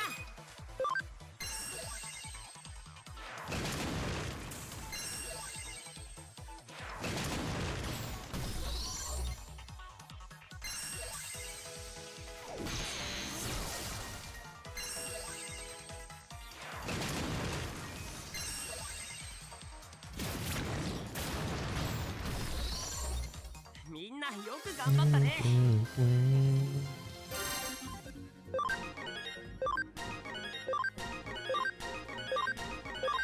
Okay, also it looks like you do need them up front and they can't be in the reserve if you want the the skill to be in effect. I noticed a drastic difference in the amount of yen I earn, which is fine. Doesn't really matter. It's not like I need one of the other big hitters up front regardless.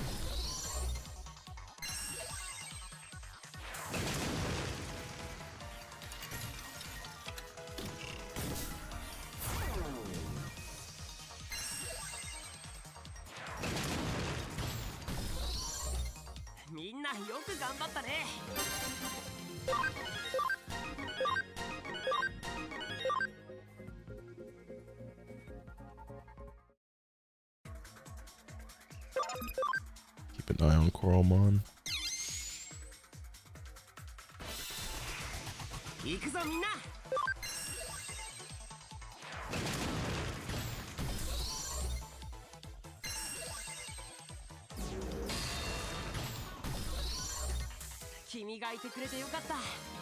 Nigga is so ugly.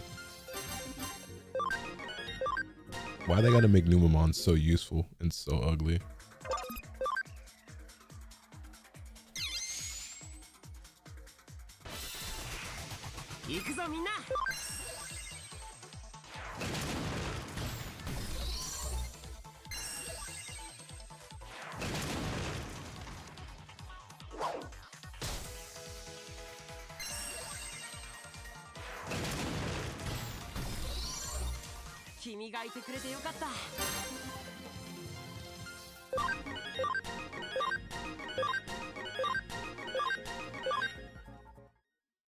Because funny Japanese joke? Yeah, I guess.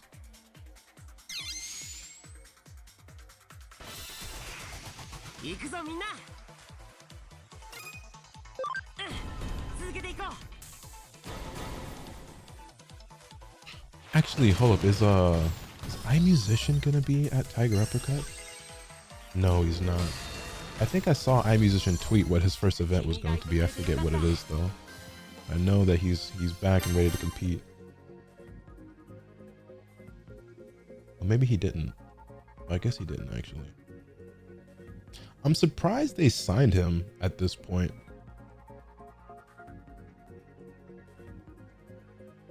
Also, Edge got an extension on his contract, so he'll be with them through next year as well. Shout out T1. Hell yeah. I wonder how that went down though with iMusician getting sponsored by them, considering he hadn't really accomplished or done anything in Tekken 8 yet because he was doing his military service, which I'm happy to see that he got it. I mean, I know he's more than capable of being, you know, worthy of that sponsorship, but I wonder how that really came about.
But actually, while we're doing this, since I'm like just grinding and stuff, y'all mind if I play like a YouTube video or a podcast or something for me to listen to? You know, I'm not doing story right now. We're just kind of like grinding right now, working towards shit. Probably should have been did that, but since we just chilling, you know what I'm saying?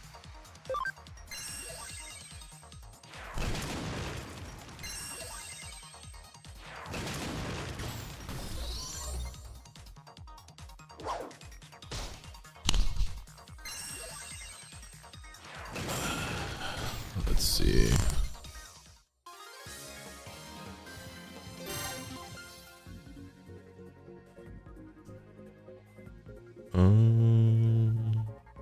What do I want to listen to? Probably a basketball video.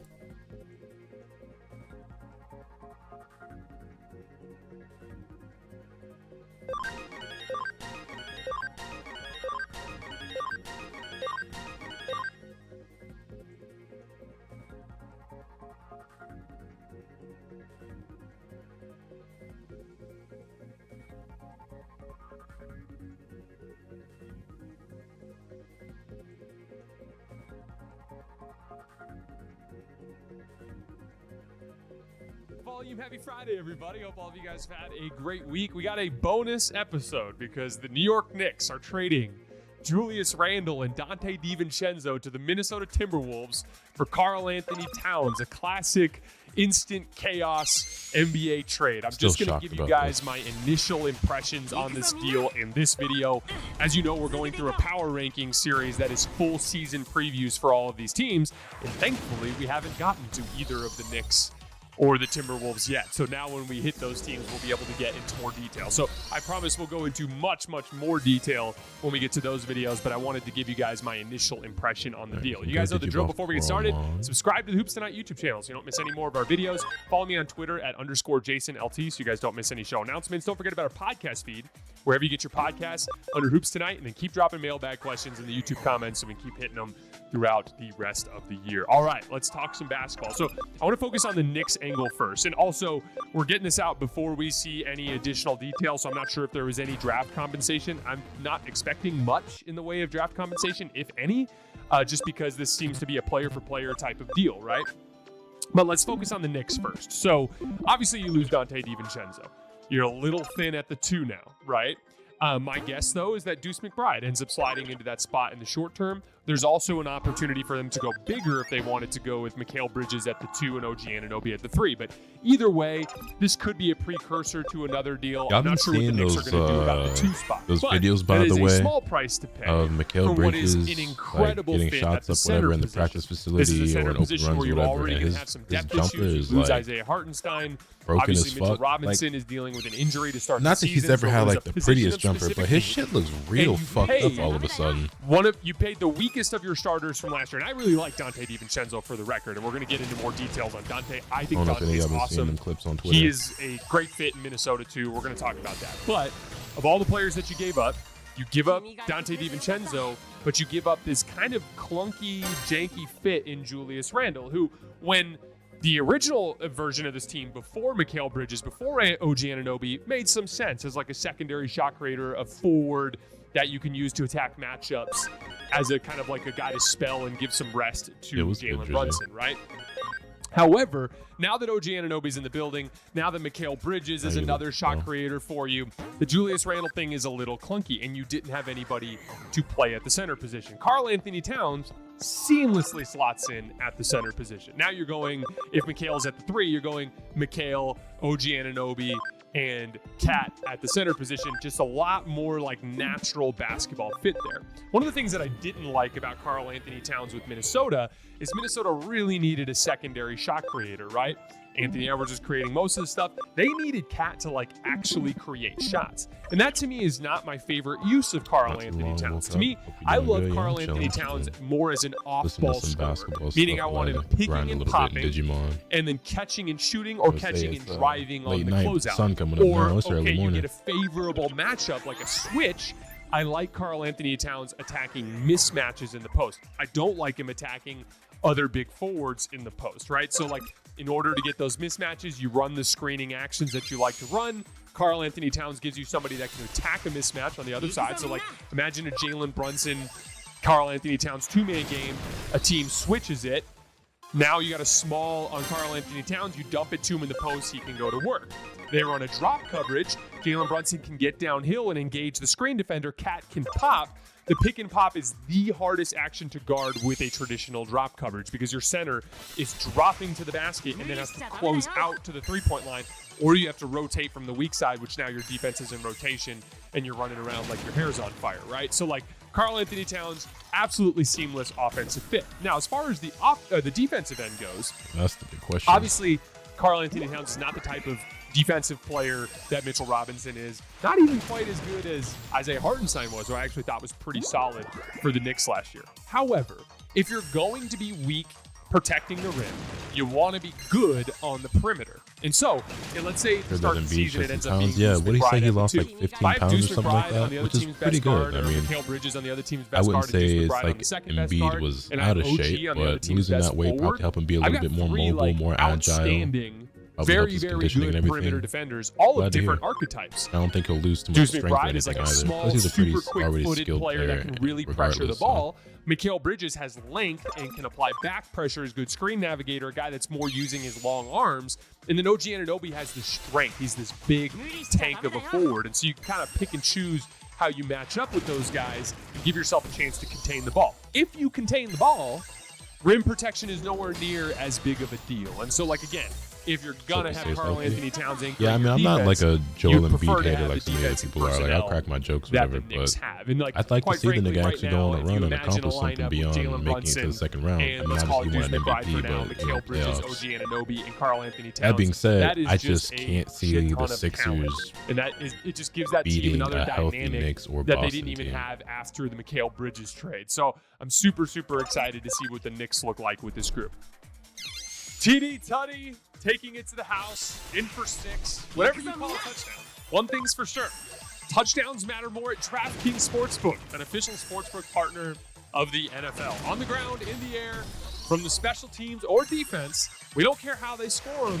We want to bet on touchdowns. DraftKings Sportsbook is delivering. Ready to place your first bet? Try betting on something simple like picking a player to score a touchdown or how many TDs will be in a game. Go to DraftKings Sportsbook app and make your pick. The game I have my eye on this week is Ravens-Cowboys. I think both teams need that game badly. I'm a Cowboys fan too. Very predictable start to the season for the Cowboys, but really, really excited for this weekend. Ready to do a touchdown dance of your own. New DraftKings customers bet $5 to get $200 in bonus bets right now instantly. In the East or in the Score league? big I'd with say the DraftKings top 3 Sportsbook, teams in the league are the Celtics, Download the DraftKings Sportsbook probably app. the Knicks, Use code HOOPS. That's and then I would say maybe the Thunder. That's code HOOPS for top new 3 customers out east to get $200 would be in bonus bets. Celtics, Knicks, just Sixers. $5. Yeah, I would say Only that. on DraftKings, the crown is yours. Onto the Timberwolves side, I'm a little bit confused as to where they're going here. I like the Dante DiVincenzo fit. That to me is like, if you remember last year, how spotty the Nickeil Alexander-Walker minutes were.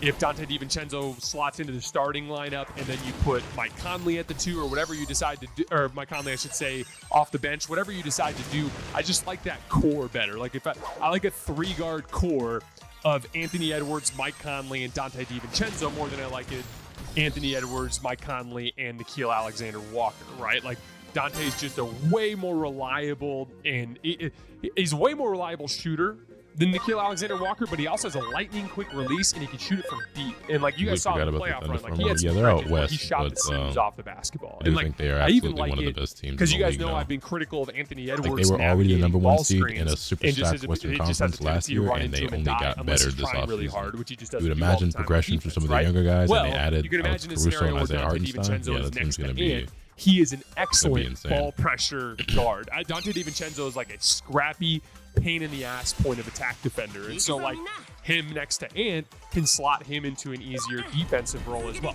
That I like. Here's the problem. What has been my issue with Minnesota over the last couple of years? It's been about their ability to create space for Ant, who is one of the best drivers of the basketball in the league right now. Arguably the best driver of the basketball in the league right now, right? And so if Ant needs space to work, and it was already clunky with Jaden McDaniels, Karl Anthony Towns is one of the best shooting bigs in the league, and Rudy Gobert, if you shoe in Julius Randle there, it's going to be really weird when Ant has the ball. That's a 3-4-5 that there's not a single guy in there that you're really scared about burning you from the perimeter consistently. Now, Julius Randle, when he's healthy and in rhythm, has had stretches where he shot the basketball well. But it's been inconsistent, and he's very much a rhythm player. So when he gets out of the lineup and then comes back in, he usually doesn't shoot the ball well. Nothing I've heard has made me a believer in this Julius Randle trade to Minnesota. I just don't it's like a bet on Julius Randle shooting the ball well when he gets over there. But even as we've talked about, it doesn't really matter how well you shoot the ball. They don't guard you, okay? So I like the Julius Randle fit when he has the ball. I think Julius Randle, when he's healthy and in rhythm, is better at creating his own shot and creating shots for others than Karl Anthony Towns. He's nowhere near the off-ball threat that Cat is, but on the ball, I think when healthy, that's how Julius Randle made All-NBA teams. He's a big bullying. It's not even that I don't believe in Julius Randle. I think Julius Randle is a really good, albeit inconsistent player. I just don't think he meshes well with that Minnesota team whenever Ant has the ball, the fit makes absolutely no sense to me. And so, like, I don't really know what Minnesota's ultimate goal is here. We want to try to kind of wait and see if they end up making another deal or if there's a larger plan here in place. Like, where does Naz Reid fit in all of this? Is he still just the bench big? Like, I'm curious to see where Minnesota goes from here. On a very simple sense, you turned one player, Karl Anthony Towns, into 2 players, and Dante DiVincenzo and Julius Randle. So you could argue it's an increase in depth, but I just worry about Ant on the ball not having the space to get to the rim. This, to me, I think Ant is the next truly great superstar in this league, and he is a downhill force who needs space to work. And even though Julius Randle will help him to be able to take over the offense at times, I'm not sure the fit makes much sense when Ant has the ball. So again, that's just kind of my initial impression on it. I'm gonna sit on this, sleep on this, get into it in way more detail. I want to say I'm hitting. I can't remember how I have my rankings, but I'm hitting at least one of these 2 teams next week in the season preview segment. We're gonna get into much more detail, but that's my initial thoughts. Knicks fans, Timberwolves fans, drop your comments in the YouTube comments underneath this video. If you have any questions or thoughts, basketball takes about this particular move, let me know. We might shout it out in our mailbag later next week. All right, as always, I appreciate you guys. I hope you have a great weekend, and I'll see you on Monday.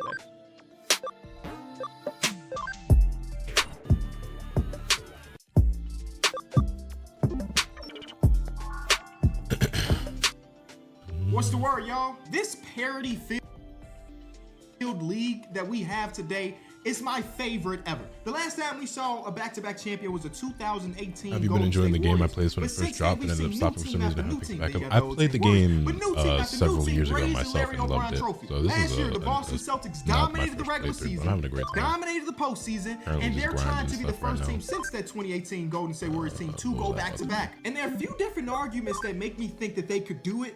but also the odds are just saying that it won't happen. But I'll talk about both sides of that. As we know, it is extremely difficult to go back to back. A dynasty that a team that we consider a dynasty is the Greg Popovich, Tim Duncan, Tony Parker, Manu Ginobili Spurs team. That team never ever won back-to-back championships. Here's the history, and I'm gonna be relatively generous. I'm trying to just explain to you how ridiculously tough it is to go back-to-back nowadays. 2017, 2018 Golden State Warriors, they have two top 10-ish, again, top 10-ish players of all time with Kevin Durant and Wardell Stephen Curry. Then the team before that have the Miami Heat. LeBron James, one of the two best players of all time. The Lakers have a top 10 player of all time and Kobe Bean Bryant. Before that, we see the Lakers who have a top 10-ish player of all time and Shaquille O'Neal. Before that, we see Michael Jordan, a top 2 player of all time. Hakeem Olajuwon, a top 10-ish player of all time. Do you see the pattern here? Until we get to the end of the 80s and the 90s where they do have Isaiah Thomas, who's one of the best point guards of all time. There's no conversation of him being in the top 10. But all of these other repeat/3-peat teams are going to have 1 or 2 top 10-ish players of all time.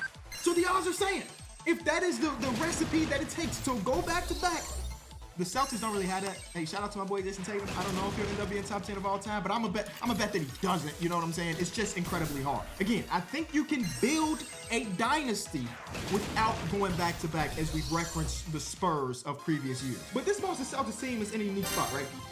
Usually, actually, I got a perfect example of this. I interviewed Michael Porter Jr. At the beginning of last season, and we kind of talked about that championship run and everything like that. And he was very candid in my interview, talking about how difficult it was to turn off the switch of celebrating to win a championship to thinking you got to get back to work and do it again. And as we saw, the Denver Nuggets didn't even come close to repeat. You got to think about all of these guys growing up have pretty much 2 things in mind when they're trying to become an NBA player. The first one, everybody wants to be the GOAT. Obviously, everybody can't be the GOAT, but everybody wants to be the GOAT, win all the accolades as possible. But the one thing that they really fight towards is being an NBA champion.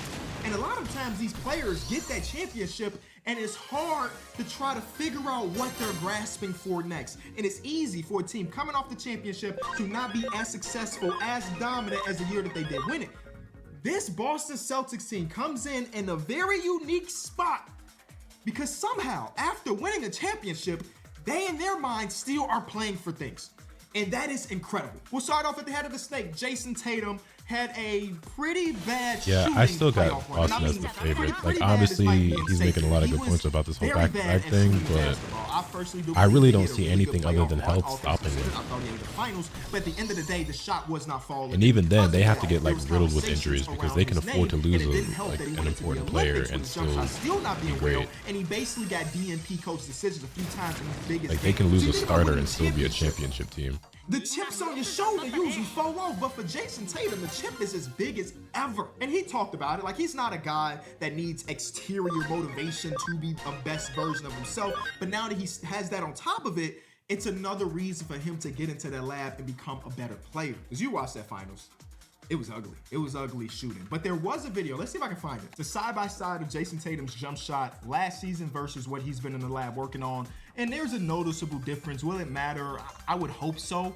But he lost his fluidity. I think the biggest Celtics fans in the world would kind of tell you that the way he shoots the ball now is a lot different than when he was a young player, which makes sense. I mean, Jason Tatum's put up on so much muscle since he first came into the league. And as we see, once you put on that muscle, your mechanics shift dramatically.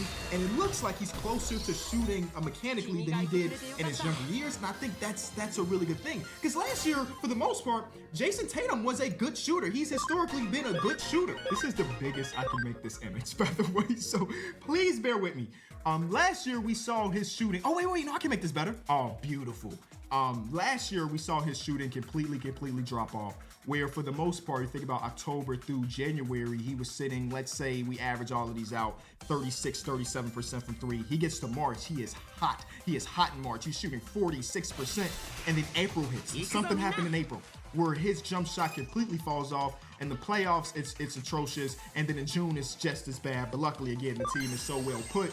It was good, they Semi. still win the championship regardless. You're I up don't early. believe if they want to win this championship, they can have this level of I'm drop up off late. with Jason Tatum's jump shot in the postseason, because teams should be healthier next year, and teams are just better in the Eastern Conference now, whether it be the 76ers adding Paul George, or I guess the Knicks adding Karl Anthony Towns, or, I mean, we can go on and on. It seems like a lot of these teams that they competed with last year are better on paper, so they can't afford for their star player to cannot shoot actually this pay attention to bad anybody's time and experience time in that. again. And I don't, if I was a betting man, which sometimes I am, I would bet that he does not see this crazy amount of regression in the regular season and next year's postseason, but that's just me. So they Went to have bed this super extra early. How chip are on you? their shoulder. I'm doing That's pretty just good. the Jason Tatum part. After my subathon finally ended, I slept incredible and woke up super late, and then had some things to do throughout the day, got a video up, so on and so forth, and started stream really late. And I was like, you know what, it's just gonna be a DGen stream, and then here we are at almost 7 in the morning.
Congrats on the subathon, by the way, well deserved. Hey, thanks, man. I greatly appreciate it. I had so much love and support shown to me throughout that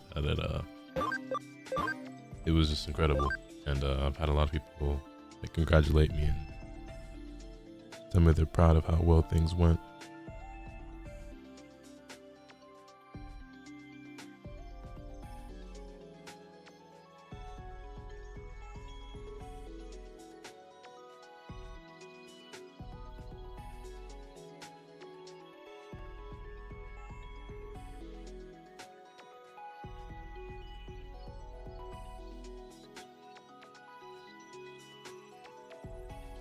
Whenever I have those days, I just feel like it's Saturday regardless what day of the week it actually is. But as somebody who doesn't have to adhere to a very strict schedule or have a whole lot of structure to how or when they operate, damn near every day feel like Saturday to me, to be honest. I don't even know what day of the week it is right now. Keeping a stack, I actually genuinely have no clue. Wednesday now. Like I don't even be keeping track. Okay, let's make a save real quick. Didn't I just do that? Okay.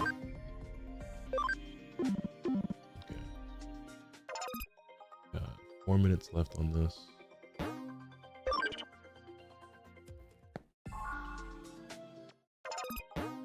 It's weird because I thought we'd have 1 minute left by this point, but yeah, we might have time to go in here, do one battle, and back out.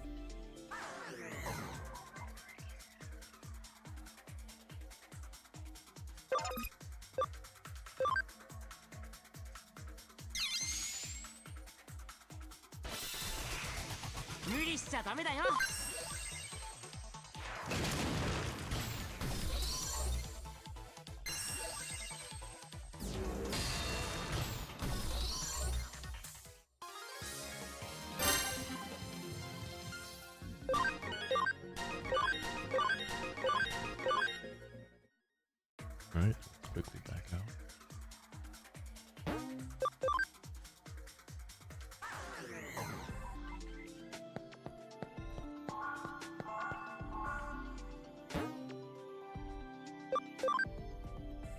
Here we go.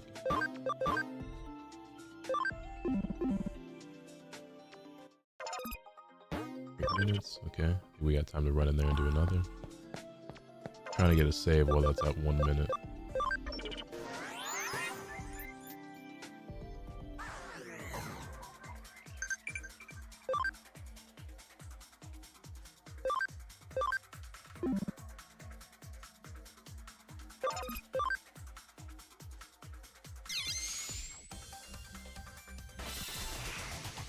くぞみんな、続けていこう。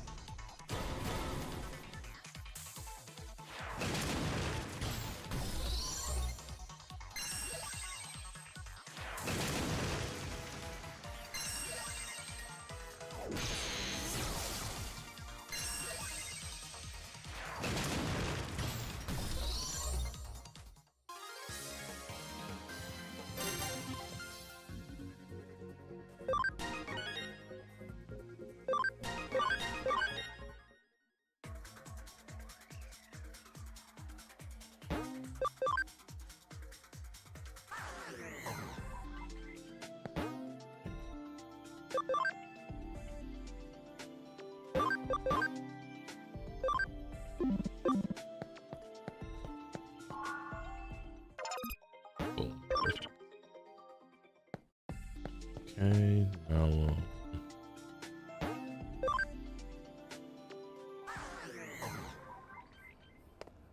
no, we just walk around a bit.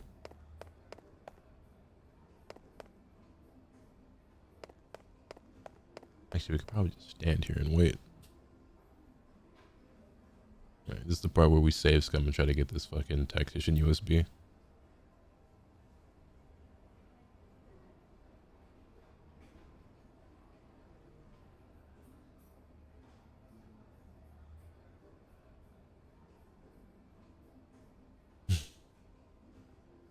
Turn this video back on. You get the Jaylen Brown part of it, which also stems from the Olympics, where he felt some type of way about them not giving him a call once Kawhi Leonard was out. They instead go to his teammate Derek White. Derek White plays pretty damn good in the Olympics, but for the most part, Jaylen Brown still took that as motivation. And if you saw his media day, the man looks like 100 pounds of muscle was added to him. He looks stronger, and he said he worked out better and more than any time before. And he just came off such a phenomenal season that I can't imagine what type of player he might look like next season. Again, these other teams win the championship and not lose the motivation, right? I think in order to be a professional athlete, you always have to have some type of chip, some type of motivation. But these guys had that, and then it just added on top of it, and it trickled down to Joe Mazzulla, or even Jason Tatum in that media day was talking about Joe Mazzulla was so very happy that he didn't play in the Olympics and that he didn't get Finals MVP, because that just means pick that the 1,000-yen option. make Doesn't work with 10,000. I'm pretty sure I picked the 1,000-yen option. The second thing that this Boston Celtics team has that some of these other teams that weren't able to repeat don't have is the ability to say, we brought back everybody that mattered last season. That's I'm pretty sure I picked the like, sorry, O'Shea Brissett. Sorry, you're not on the team no more. But for the most part, the 9-10-man rotation that they would run in the regular season, they are all completely back. And that's just rare. Even the championship before them, you saw Brucey Brown, Jeff I do too. This game came out in 2016, I want to say, but I also really like the sound design. It's something I talk about a lot when I started up this playthrough. That was signing for minimum contracts to make it's very satisfying and very fitting for the aesthetic of the game. Everybody under contract, even Drew Holiday signed an extension, and so they're back. Like, all of the people. I just love the sound effects. Bugberry DX. I'm pretty sure I picked the 1,000-yen option, but the fact that you questioned it is making me wonder, am I tweaking? Why was that?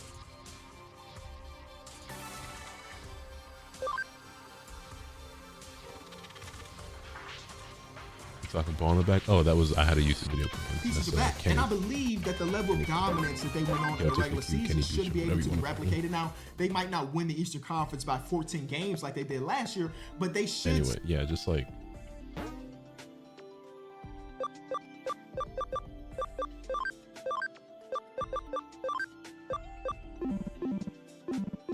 Yeah, I love the sound effects in this game a lot.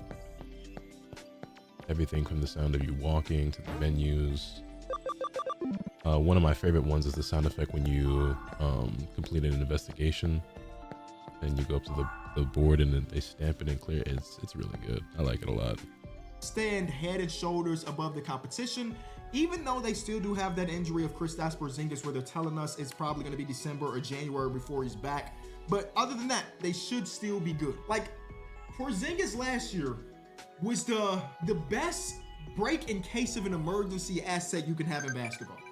Where he comes back, and in that first game back in the NBA Finals, he is one of the main reasons they end up winning that, right? This year, they cannot have that. I don't think they win 4 playoff series if Kristaps Porzingis can only play 4.5 games, right? So if he's gonna miss some time, you'd prefer that he does at the beginning of the season and not towards the end of the year. But he needs to be completely healthy. Again, you were able to coast through, dominate all these other teams, even when Porzingis was out. That will not be the case this year. So Porzingis' health is one of the biggest X factors for them being able to repeat. In the regular season, I'm not going to overblow it. Like, I do believe that even though Al Horford's a million years old, that he'll be able to hold it down. I do believe in Xavier Tillman's being able to, we're talking about the regular season at the end of the day. Xavier Tillman being able to play regular season minutes and be productive. Luke Cornett, who turned himself from a stretch big to I don't shoot threes at all other than that one. I think he'll be able to hold down spot minutes. But I also am pretty interested in the Tatum at the 5 minutes. Got online training? Yes, it does. And Are you I always back? like that idea because Tatum is, again, such a great defender and a great You gotta spin rebounder the too. block in Now, in the January. postseason last year, they played a total of 10 minutes without a true Why so center far away? Al Horford on the court. It had a net rating of a -50. So, not the best. I would love to go rewatch those minutes because it doesn't tell me what series this was or what the situation is. But still, I trust that Mazzulla will be able to run some smaller ball lines. 3-4 months of sparking before you can jump back on something else? Again, I think you need Porzingis to win a championship in the postseason. But I mean, it's I'm thinking whatever. about just being Whenever able you to want to get back in there, I'll be maintain greatness in the regular here. season. So let me see how many minutes we can get it at. All right, scrap that, dog. Don't put Jason Tatum at the 5. According Are you to really last about to be year's that heavily don't put focused on Jason Tatum at sparkling the on your 5, channel? Because I know this it's other like lineup of Drew Holiday, ever since you made it out the hood, Jaylen Brown, you don't really Jason Tatum, normally Derek White, hyper and focus Peyton on Pritchard anime shit has a like net that rating of -65. anymore.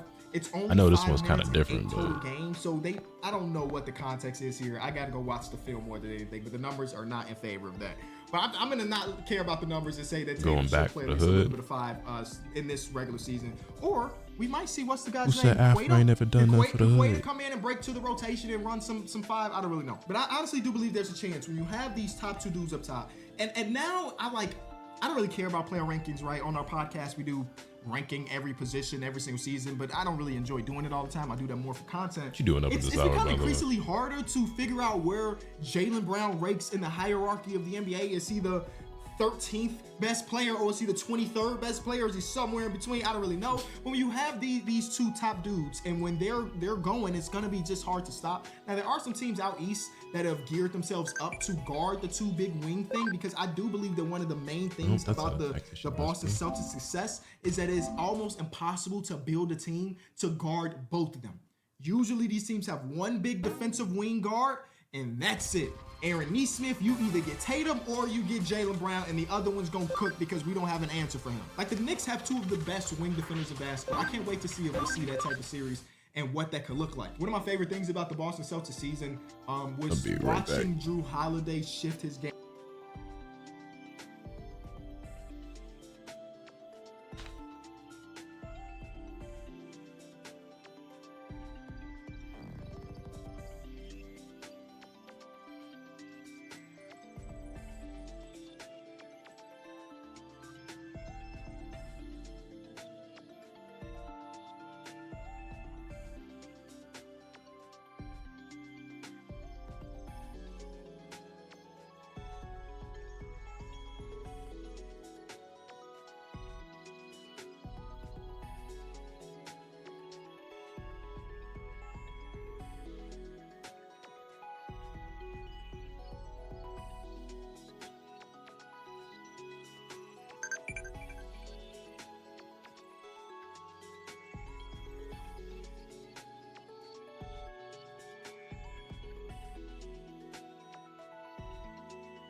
Went and grabbed some food. Game completely. Again, once they acquired him, I thought they were going to win the championship, but I didn't expect him to change his game so dramatically, where last time we saw him with Milwaukee, he again was his primary ball handler, setting everybody up. He created for himself more than any time. And then once we got to the Boston Celtics, it took about a month or so, but once he was into that role, he was basically the best connector in basketball, where it was, actually, I may have find some stats. Hold on. This article was called Drew Holiday's Celtics Roll Through the Numbers. Shout out to Azad Rose. I'm sorry if I'm mispronouncing that, but here are the numbers. Where you can see last time he played in Milwaukee, his pull-up, this is what I'm just gonna call self-created three-point shots. He's taking 4.3 a game, and he very rarely was a catch-and-shoot player. And as you can see, in his first month with the Boston Celtics, of course, all his volume is going to go down because he's no longer like the second most important player, but he still was creating his own three-point shots, and then eventually it flipped once we got to January, and this is where he turned himself into one of the trying to best get this catch-and-shoot tactician players USB of all. might end up He was taking three a game, a lot and longer only than I 2 thought. pull-ups, and so on and so forth. Then we get to April where it was 2.7 to 2. That's huge. Like, he again shifted his game completely. And Drew Holiday has been a hit or miss playoff performer, right? I remember when he was traded away to the Boston Celtics, there were Milwaukee Bucks fans saying, "Good luck. We've seen him shoot 4 of 17. I may be exaggerating. We've seen him have pretty stinky playoff games here or there, but that was under the assumption that his role would be the same. And now that his role has shifted, where offensively, he's what? If everybody's healthy, he's the 4th, maybe 5th most important offensive player on the team? That's crazy to think about. We're talking about Drew Holiday here. And then we talk about him not being overtaxed as a player come postseason. Like this first playoff series against the Heat, he was stinky. I didn't realize he shot 35% with 7 points per game. Then after that, we get to the second round versus Cleveland. He's 13 points per game, 50-40. He's 18 points per game in the conference finals in that sweep, where he's 58 and 40. And then in the NBA finals, he's 14 points per game. Like, these numbers are because his role dramatically shifted, where he's not looking to create for himself and Giannis and Chris, but instead, I'm going to defend my ass off and take what the defense gives me. I mean, some of these games in the playoffs, brother was sitting in the dunker spot waiting for his opportunity, like Bruce Brown in the year before that. So it's so cool to see players who, again, has been a 2-time All-Star in his career, just turn himself to the ultimate role player. And we talk about ultimate role player, we got to mention the name Derek White, because that's the thing that this man has been doing for years. So again, it is as complete as a team as you can get, but I'm still finding myself, I don't know who I'm picking as my champion. Eventually, I'm gonna have to do an episode here with my predictions for the season. I don't know if I'm still picking the Boston Celtics, or I'm gonna try to play the odds and pick some other team. Regardless, the Celtics are geared to do it, and if they did do it, I don't think I would be surprised whatsoever. And for all the people that's still upset about the path, get over it. At the end of the day, they got the banner. At the end of the day, they got the banner. Bro, if my favorite team win against injured team after injured team and injured team and still win a championship, guess what? I don't give a damn. I'm getting Chicago Bulls NBA champion on my forearm, on my forehead. Fuck it. So I don't know. Maybe I've just grown out of Twitter conversation. I don't care who you go against to get there. At the end of the day, for the regular season and in the postseason, you were the #1 team and you raised that Larry O'Brien trophy. It only gets tougher from here, though.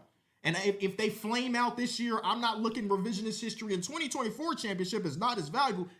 That doesn't matter. They did it. Now they got to gear up to try to do it again. Let me know what you think. The Dallas Mavericks. What's the word, y'all? I can't believe I'm doing this. I can't believe I'm saying this, but I am buying all of the stock in the Charlotte Hornets for this upcoming season.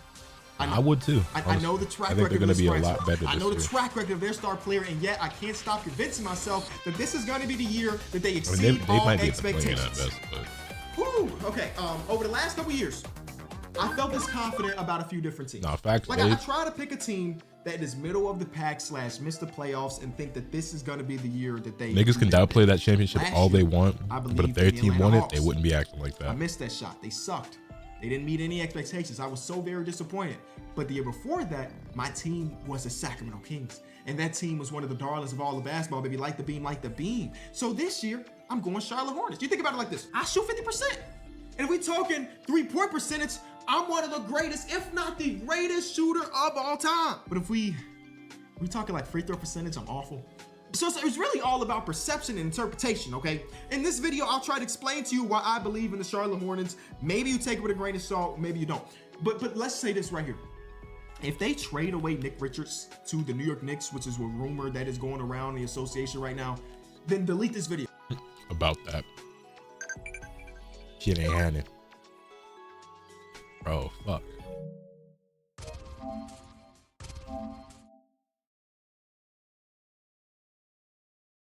I'm starting to wonder if I picked the 1,000 yen option, if I picked the 10,000 one by mistake.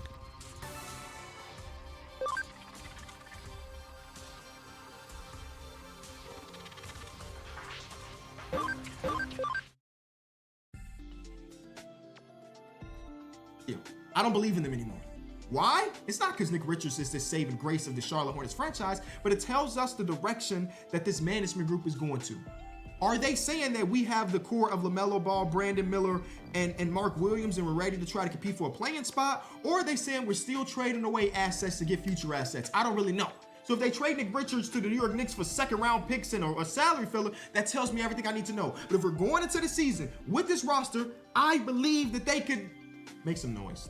They not gonna win the East or anything, but you get me. So all of it starts here. I believe that the 8 teams that were the top 8 seeds in the Eastern Conference last year should all still be there. The Celtics, the Knicks. I feel like the Hornets can be, at best, the 8th seed, but I think they should be in that 12 through 8 range, like somewhere around there. They'll be in the play-in. I think they should be like 10, 11. They could be in that play-in. Not a tactician. Fuck them.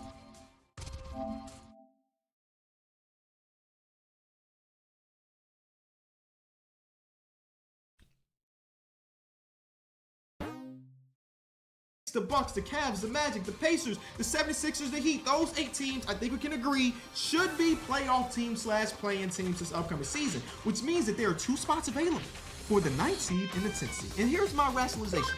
The Chicago Bulls are probably not going to be there. Even if they're, Artunis Karnišovas says, we're trying to win every single game. Hell, brother, if you don't have the talent, you don't have the talent. You can try all you want. You're not going to win a bunch of games. Then we have the Atlanta Hawks. And I picked them last year. They were 10 games under. They were not great, and I just don't want to double down on that team, especially after some of the trades they did. Then you got the Brooklyn Nets, who are just going to try to be bad. We already made a video about them. The Washington Wizards are trying to be bad. We haven't made our video on them just yet, but we will assume. So it leaves us with 3 teams. The Toronto Raptors, who I like their roster. I like Darko Rajakovic. I'm going to save that for another video. It leaves us with the Charlotte Hornets, and it leaves us with the Detroit Pistons. And though the Pistons had a good offseason, which just having real NBA players coming to the team, I don't know if I see them going from a 14-win team to, let's say, a 36-win team. That's just a lot of wins to be added, unless Kay Cunningham has a superstar jump. I might be lucky to be the 10th seed this year. I'm not going to lie to you. Which I guess is possible. And then, again, that just has us laying on the Charlotte Hornets. Again, 2 of those teams are going to make the play-in. And one of them teams might make some noise and win 2 play-in games in order to make the playoffs. Now, I admit, this is having a lot of trust in LaMelo Ball. We haven't seen a healthy LaMelo Ball season since 2022. He was the 4th youngest All-Star in NBA history behind Magic Johnson, LeBron James, and Kobe Bryant, which is one of my favorite stats of all time. I'm not saying LaMelo has that type of ceiling to be one of the 10 best players of all time, but that just showed what type of player he could be, right? There were some conversations around him. He's the next future superstar in basketball, so on and so forth. But because he's had his injury history, the conversation shifted from that to maybe the Charlotte Hornets should just focus on building around Brandon Miller. And in my mind, I think these 2 dudes should be on the same team for the foreseeable future, because I think Brandon Miller is a really good player who had a phenomenal rookie season that shows a lot of promise and will probably be a very good player, maybe even an all-star someday in this league. But I don't think he showed anything in this season that makes me feel like they should build around him instead of LaMelo, or that he could be their new franchise player or anything like that. Could he be a building block alongside LaMelo? Could he be the 1A? Could he be the Jaylen Brown to LaMelo Ball's Jason Tatum? Absolutely. But I think what LaMelo has showed us when healthy and is on the court is even in his rookie year, is leagues above what Brandon Miller showcased. And I think Brandon Miller's really good. I think LaMelo Ball's a lot better. But I keep seeing people saying like, oh, like this should be Brandon Miller's team. They should just build around him. The only thing that he's shown was that he was healthy. But like LaMelo had a season where he played like 70-something games, you know what I'm saying? And he like fractured his wrist or broke his wrist or something. I want to say his rookie season, and then got right back to it and came back hooping. You know what I'm saying?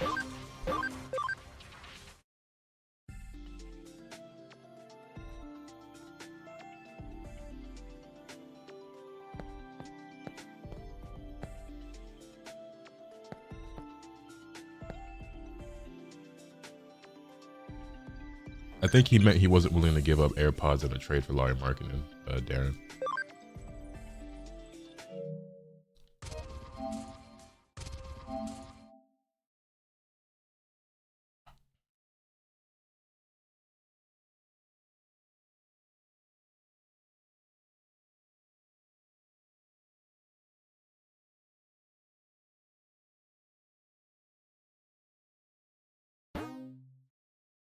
Why are you restarting the game? I'm save scumming. I'm restarting the game because I'm trying to get a particular item. And my RNG is bad.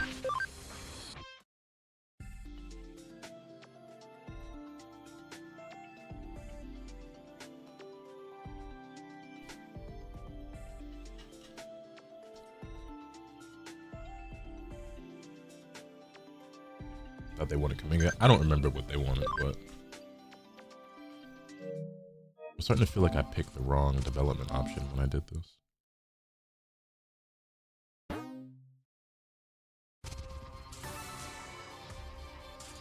I'll be right back. Let's have a drink.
To those of you who are awake, just got y'all up at this hour.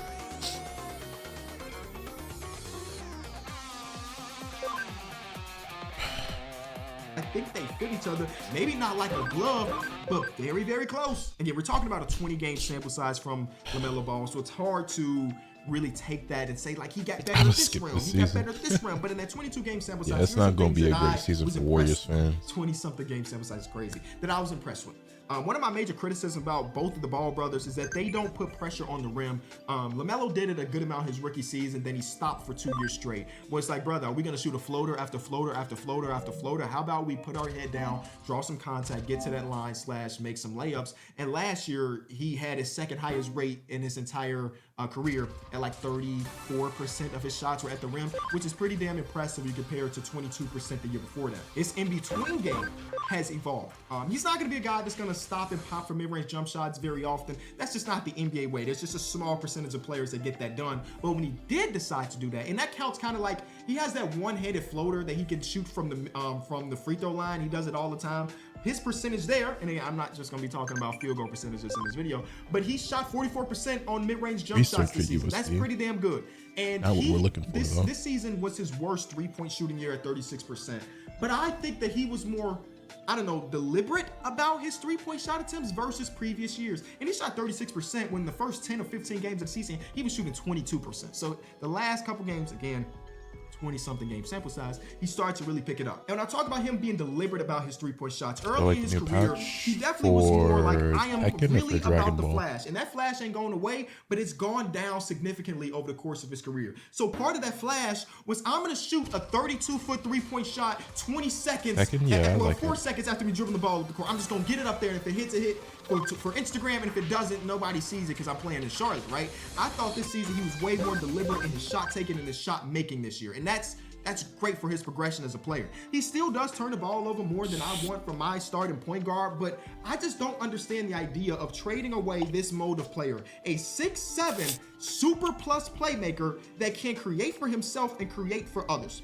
Doesn't make sense to me, especially when you consider that your second most important player in Brandon Miller, who had a really, really good rookie season. I made a video covering the patch and giving my thoughts and opinions on a lot of things, but so far, yeah, I kind of like what I saw. Brings to the team. Brandon Miller played with the 13th percentile in spacing, which means that he was playing in one of the smallest courts in basketball. His teams could not shoot to save their life, and he still went out there and created a good amount of shots.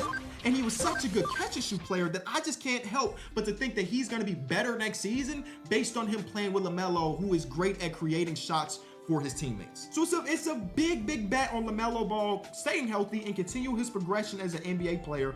The defensive side of the ball is always going to be a knock for LaMelo Ball when you are 6'7" and you have all the defensive tools and you don't really do it very often. I know he's got that one play where he clamped up Tyrese Halliburton for game. He's got a few different plays like that, but a play-to-play basis, he's definitely a lollygagger, just a guy. Got a researcher USB, but no dice on the technician USB. I'm really starting to wonder if I did accidentally do 10,000 units instead of 1,000 units. And with the Charlotte Hornets being so very bad last season, Brandon Miller still showed that he is going to be a great defensive player in the league eventually. But I just, over the last couple days, because I knew the Charlotte Hornets was coming up, I've been watching a lot of Brandon Miller film, because I won't lie to you, I didn't watch a ton of them second half of the season because they weren't playing for anything. So I went back to watch a few games, watch a bunch of footage of Brandon Miller, and he's silky smooth. He used the pick and roll a lot, especially towards the second half of the season, to create for himself. He's not a guy, at least at this point of his career, that is a plus playmaker, but I think that could come with time. But he has the mold to be a really prototypical big defensive, self-creation wing. And I know he says that his favorite player of all time is Paul George.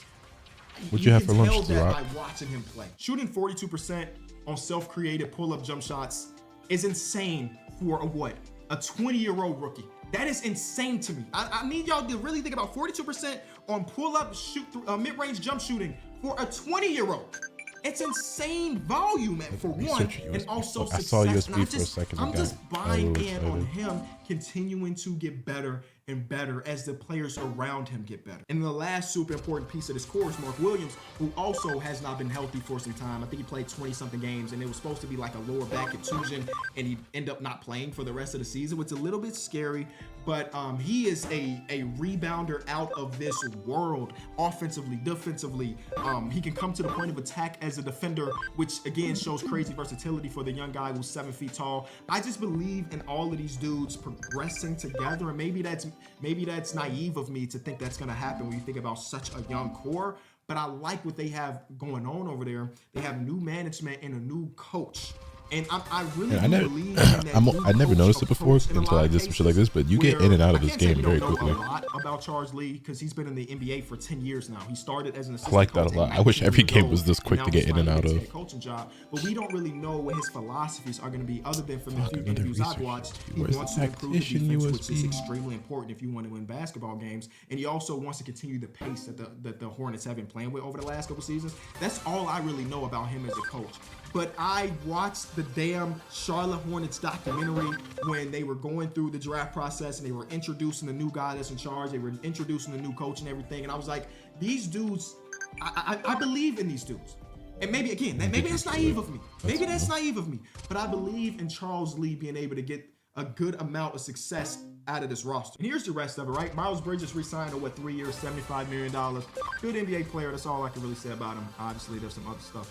But the starting five doesn't look too bad. They took a flyer on Josh Green. They traded second-round picks for Josh Green. That's an amazing trade to me because Josh Green has played in big games throughout the course of his career already. And I believe that here, when he is a 38% corner three-point shooter, that he can really showcase some value again here with the Charlotte Hornets, again with the creation of LaMelo Ball.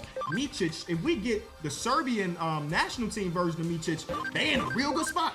Now, obviously, the depth ain't too crazy, right? Trey Mann, after he got traded there, had some moments, but for the most part, you know, you see him as a reserve, and I think that's probably going to be the way it works. And there's a world where he does start with Brandon Miller and Josh Green comes off the bench. I guess it really depends on what Mr. Lee is deciding to do. Grant Williams got traded here, and he changed the whole vibe of the locker room. He had a career year in those 20 to 30 games that he played there.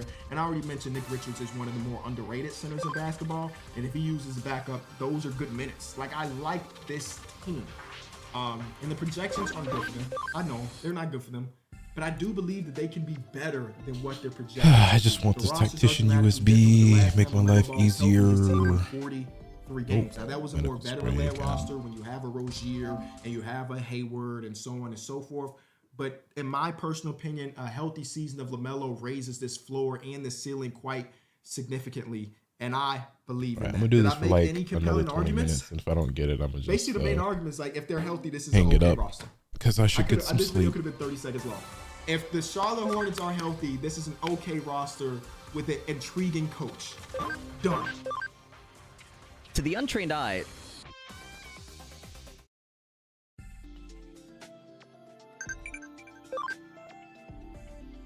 Nope.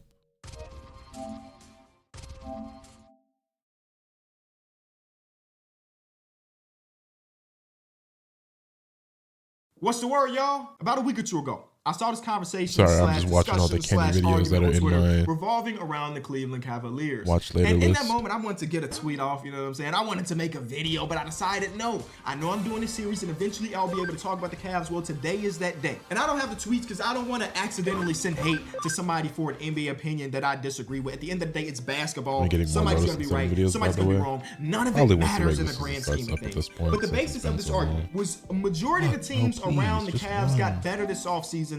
So, with them not doing anything major, they set themselves up to not be ultra competitive this year, and they set themselves up to not be competitive during this regime of Donovan Mitchell / blank, blank, blank.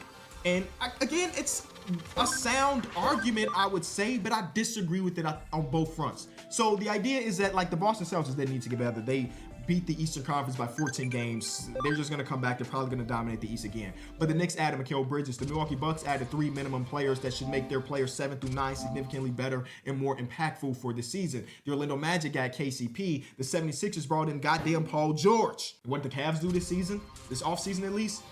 They brought back Evan Mobley on a max extension. They brought back Isker Koro, which is the last Woj bomb we'll ever get, which feels weird to say aloud. They even brought back, Tristan Thompson? Like, they went heavily, and I mean heavily on continuity. And they got Jalen Tyson in the draft, which is, I think is an intriguing pickup. That's it. Especially when we talk about player movement, that is it. But I think that the best thing they could have done this offseason was changing the coach.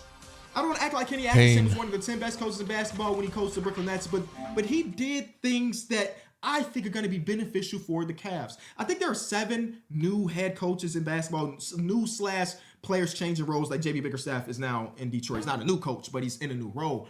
And every time you see somebody change teams or get a new coaching job, one of the first things they say is that I'm going to come in and I'm going to change the culture. I'm going to steal some new culture. And it sounds good to the ears. Oh my God, my favorite team got a new coach and he said the coach is going to shift, but our culture was awful. It's easy to say you're going to change the culture. It's harder to do.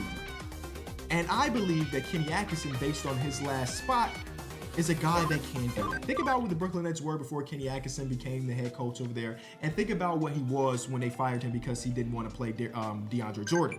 Like that 2018-19 Brooklyn Nets team was one of the darlings of all of basketball.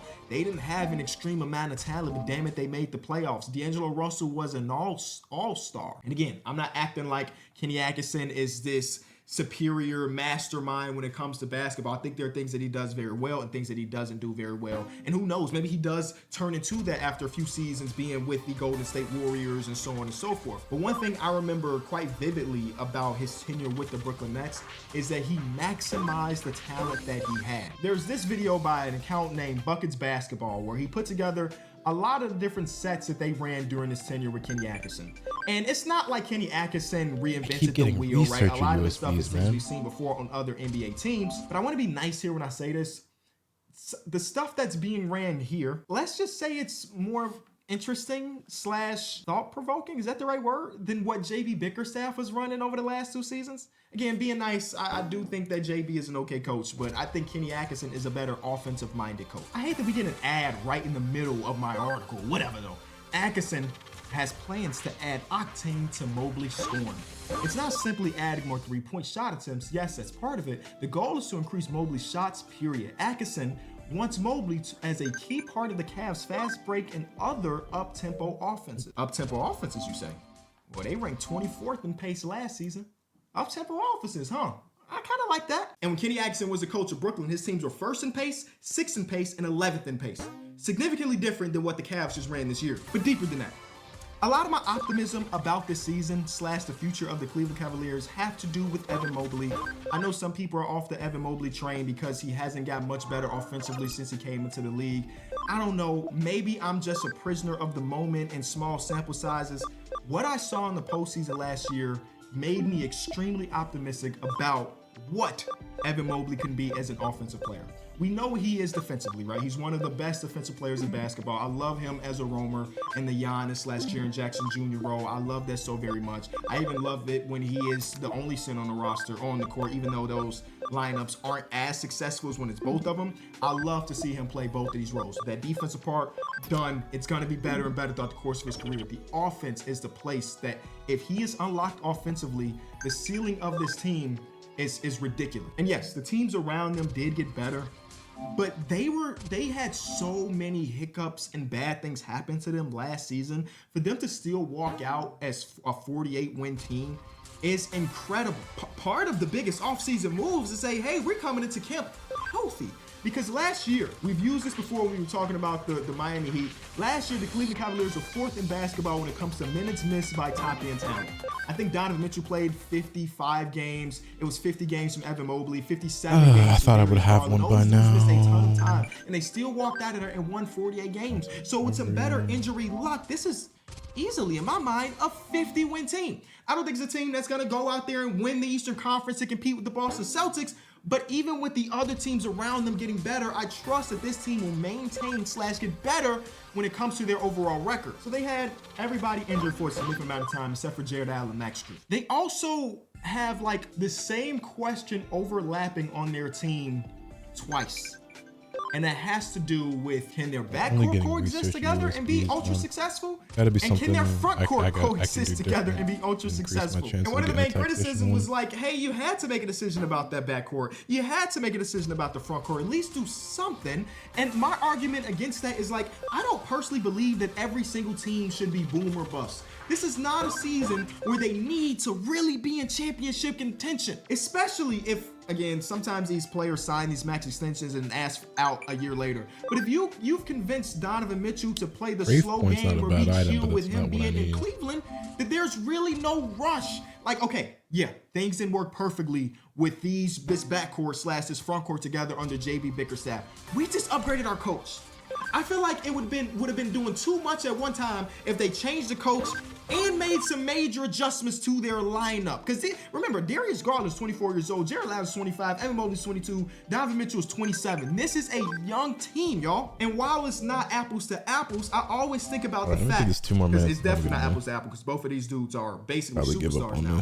That earlier in the career of Jason Tatum and Jaylen Brown, people wanted to see one of them get traded. Overlapping skill sets was preached after every time they didn't make it to the finals and every time they lost. And what happened? These players evolved where their overlapping skill sets wasn't that big of a deal because they evolved as players where it's not that overlapping anymore. And guess what? They won a goddamn championship.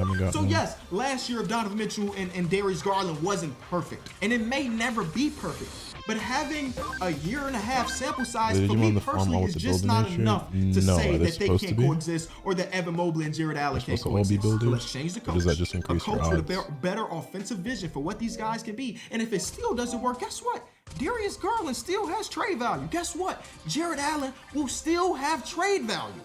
There's no reason to just pounce at the first thing because we feel I'm gonna try a couple more times here, and if I don't get one, I'll try maybe like 3 more times. And if I don't get one, I'm probably just gonna end stream, and then I'll rebuild a farm with type of landscape now, not just in sports, but just in everyday life. Bunch of builders. We want to see things be successful immediately. A lot of times it's not necessarily the case. It will not hurt them to go 40 games to this next season to see if this core can coexist. And if it doesn't, maybe February is the time that they make a change. Hell, maybe they go the entire season, they wait to the next offseason. It's not like anybody is on an expiring deal. It's not like these guys are going to lose value because even with Darius Garland coming off one of his worst seasons, I guarantee you teams are out there will be calling and giving up good things for him because he was just an all-star 2 years back. And there's nothing about his game now that makes me feel like he can't get back to that. And I do see the stats, right? I do see the stats of Donovan Mitchell being significantly more impactful as a player when it's just him on the court. I do see the exact same thing for Darius Garland. I'm not blind to that. But I do, again, just want to see more of a sample size of it. Kenny, is no excuse that big run happened when it was only one of them on the court at a time. Again, I can't negate that as fact. But also, I think I'm just traditionally just a little bit more patient when it comes to these things. The big question about this team shouldn't necessarily be about these guys, these two pairings, can they coexist for this season? It's more about what that 3 position could look like, because I think we can all agree that the Cleveland Cavaliers will be a playoff team again. We can agree on that. Cool. Last year in the playoffs, that 3 spot really showed its ugly head. You can buy the item to swap Max the Strus nature was at on the the Eden court. entrance. Yeah, they defended him relatively well, but Max Do the Strus natures matter for has- anything at all outside of the farm?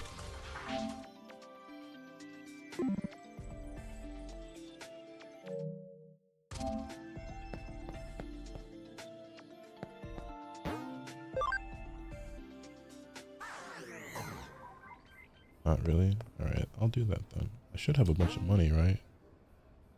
I gotta have an okay amount. Let's do that. How much is that item?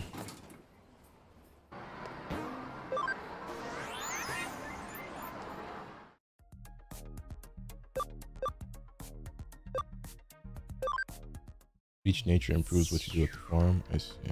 I don't really have anything I need to do at the farm other than this right now. So. And can you change the nature as much as you want as long as you buy these items?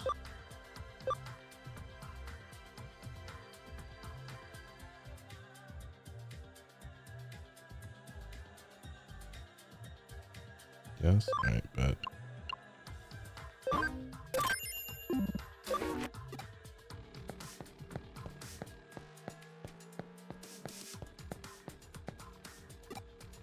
Wait, what am I talking about?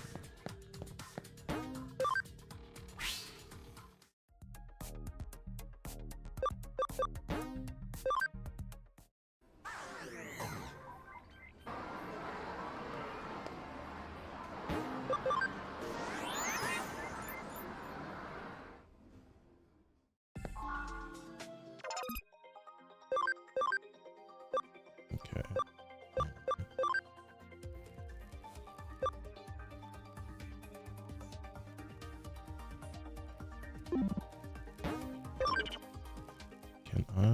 Do I need them in the party in order to use the item?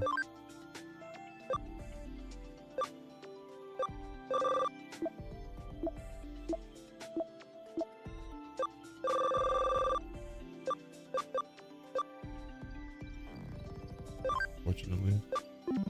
Okay, it's gonna be a bit of a pain in the ass, but let's get it done. Okay.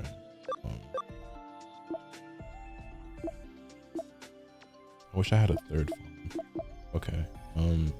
What's the best way of doing it? I guess I'll just take all of my party Digimon and move them to the bank for the moment. Let me take a screenshot. Yeah.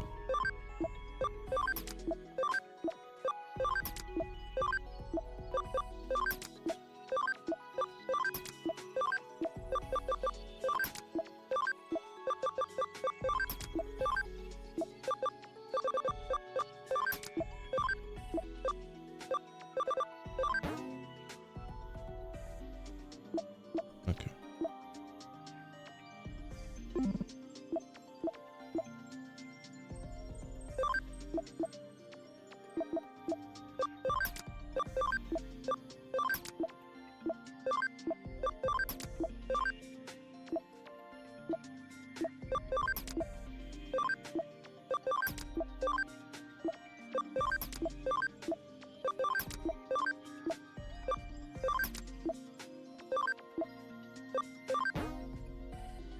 Perfect. I had exactly enough memory to get that. Okay.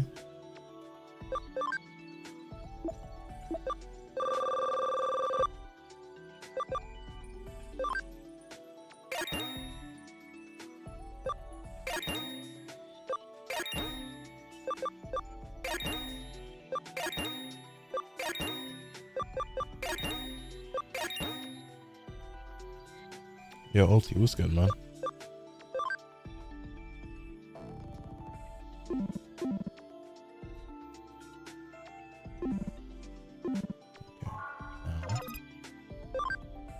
Move them all back to the farm.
These guys were already here, right? These were the ones I had.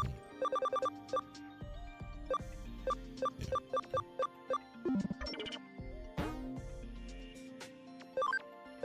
Okay. And then I set up like this. And this order doesn't matter too.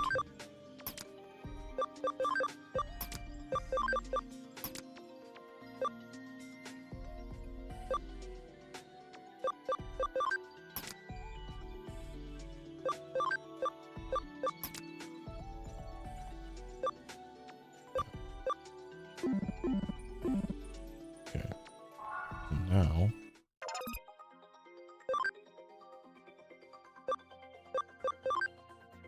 okay, they're all builders now. Yo, Digimon, you're the captain. And 1,000 yen. And it'll take 20 minutes. Okay. Now, while we wait for that, actually, I think I'm gonna just end stream there. And then I'll probably do this off stream, trying to get these tactician USBs. But I appreciate all of those who helped out with this process very, very much. And shout out to everybody who hung out with me all night while we played some Digimon. But I'm gonna end here for now because I have date night tonight with my beautiful bun and I should get some sleep. So I'm gonna take off. But I appreciate everybody for hanging. Thank you for the subs, give subs, bits, follows, and I will catch y'all. I'll probably be back again super late tonight after Eunice and I get home, and I owe Scrimp some Fortnite, so we're probably gonna play Fortnite, and then after I play Fortnite, I'll probably jump on either 2K or Digimon. So yeah, appreciate y'all. I will see y'all again later, like later tonight, like maybe like 9, 10, 11 o'clock. Something like that. Job easy. Appreciate y'all. Later.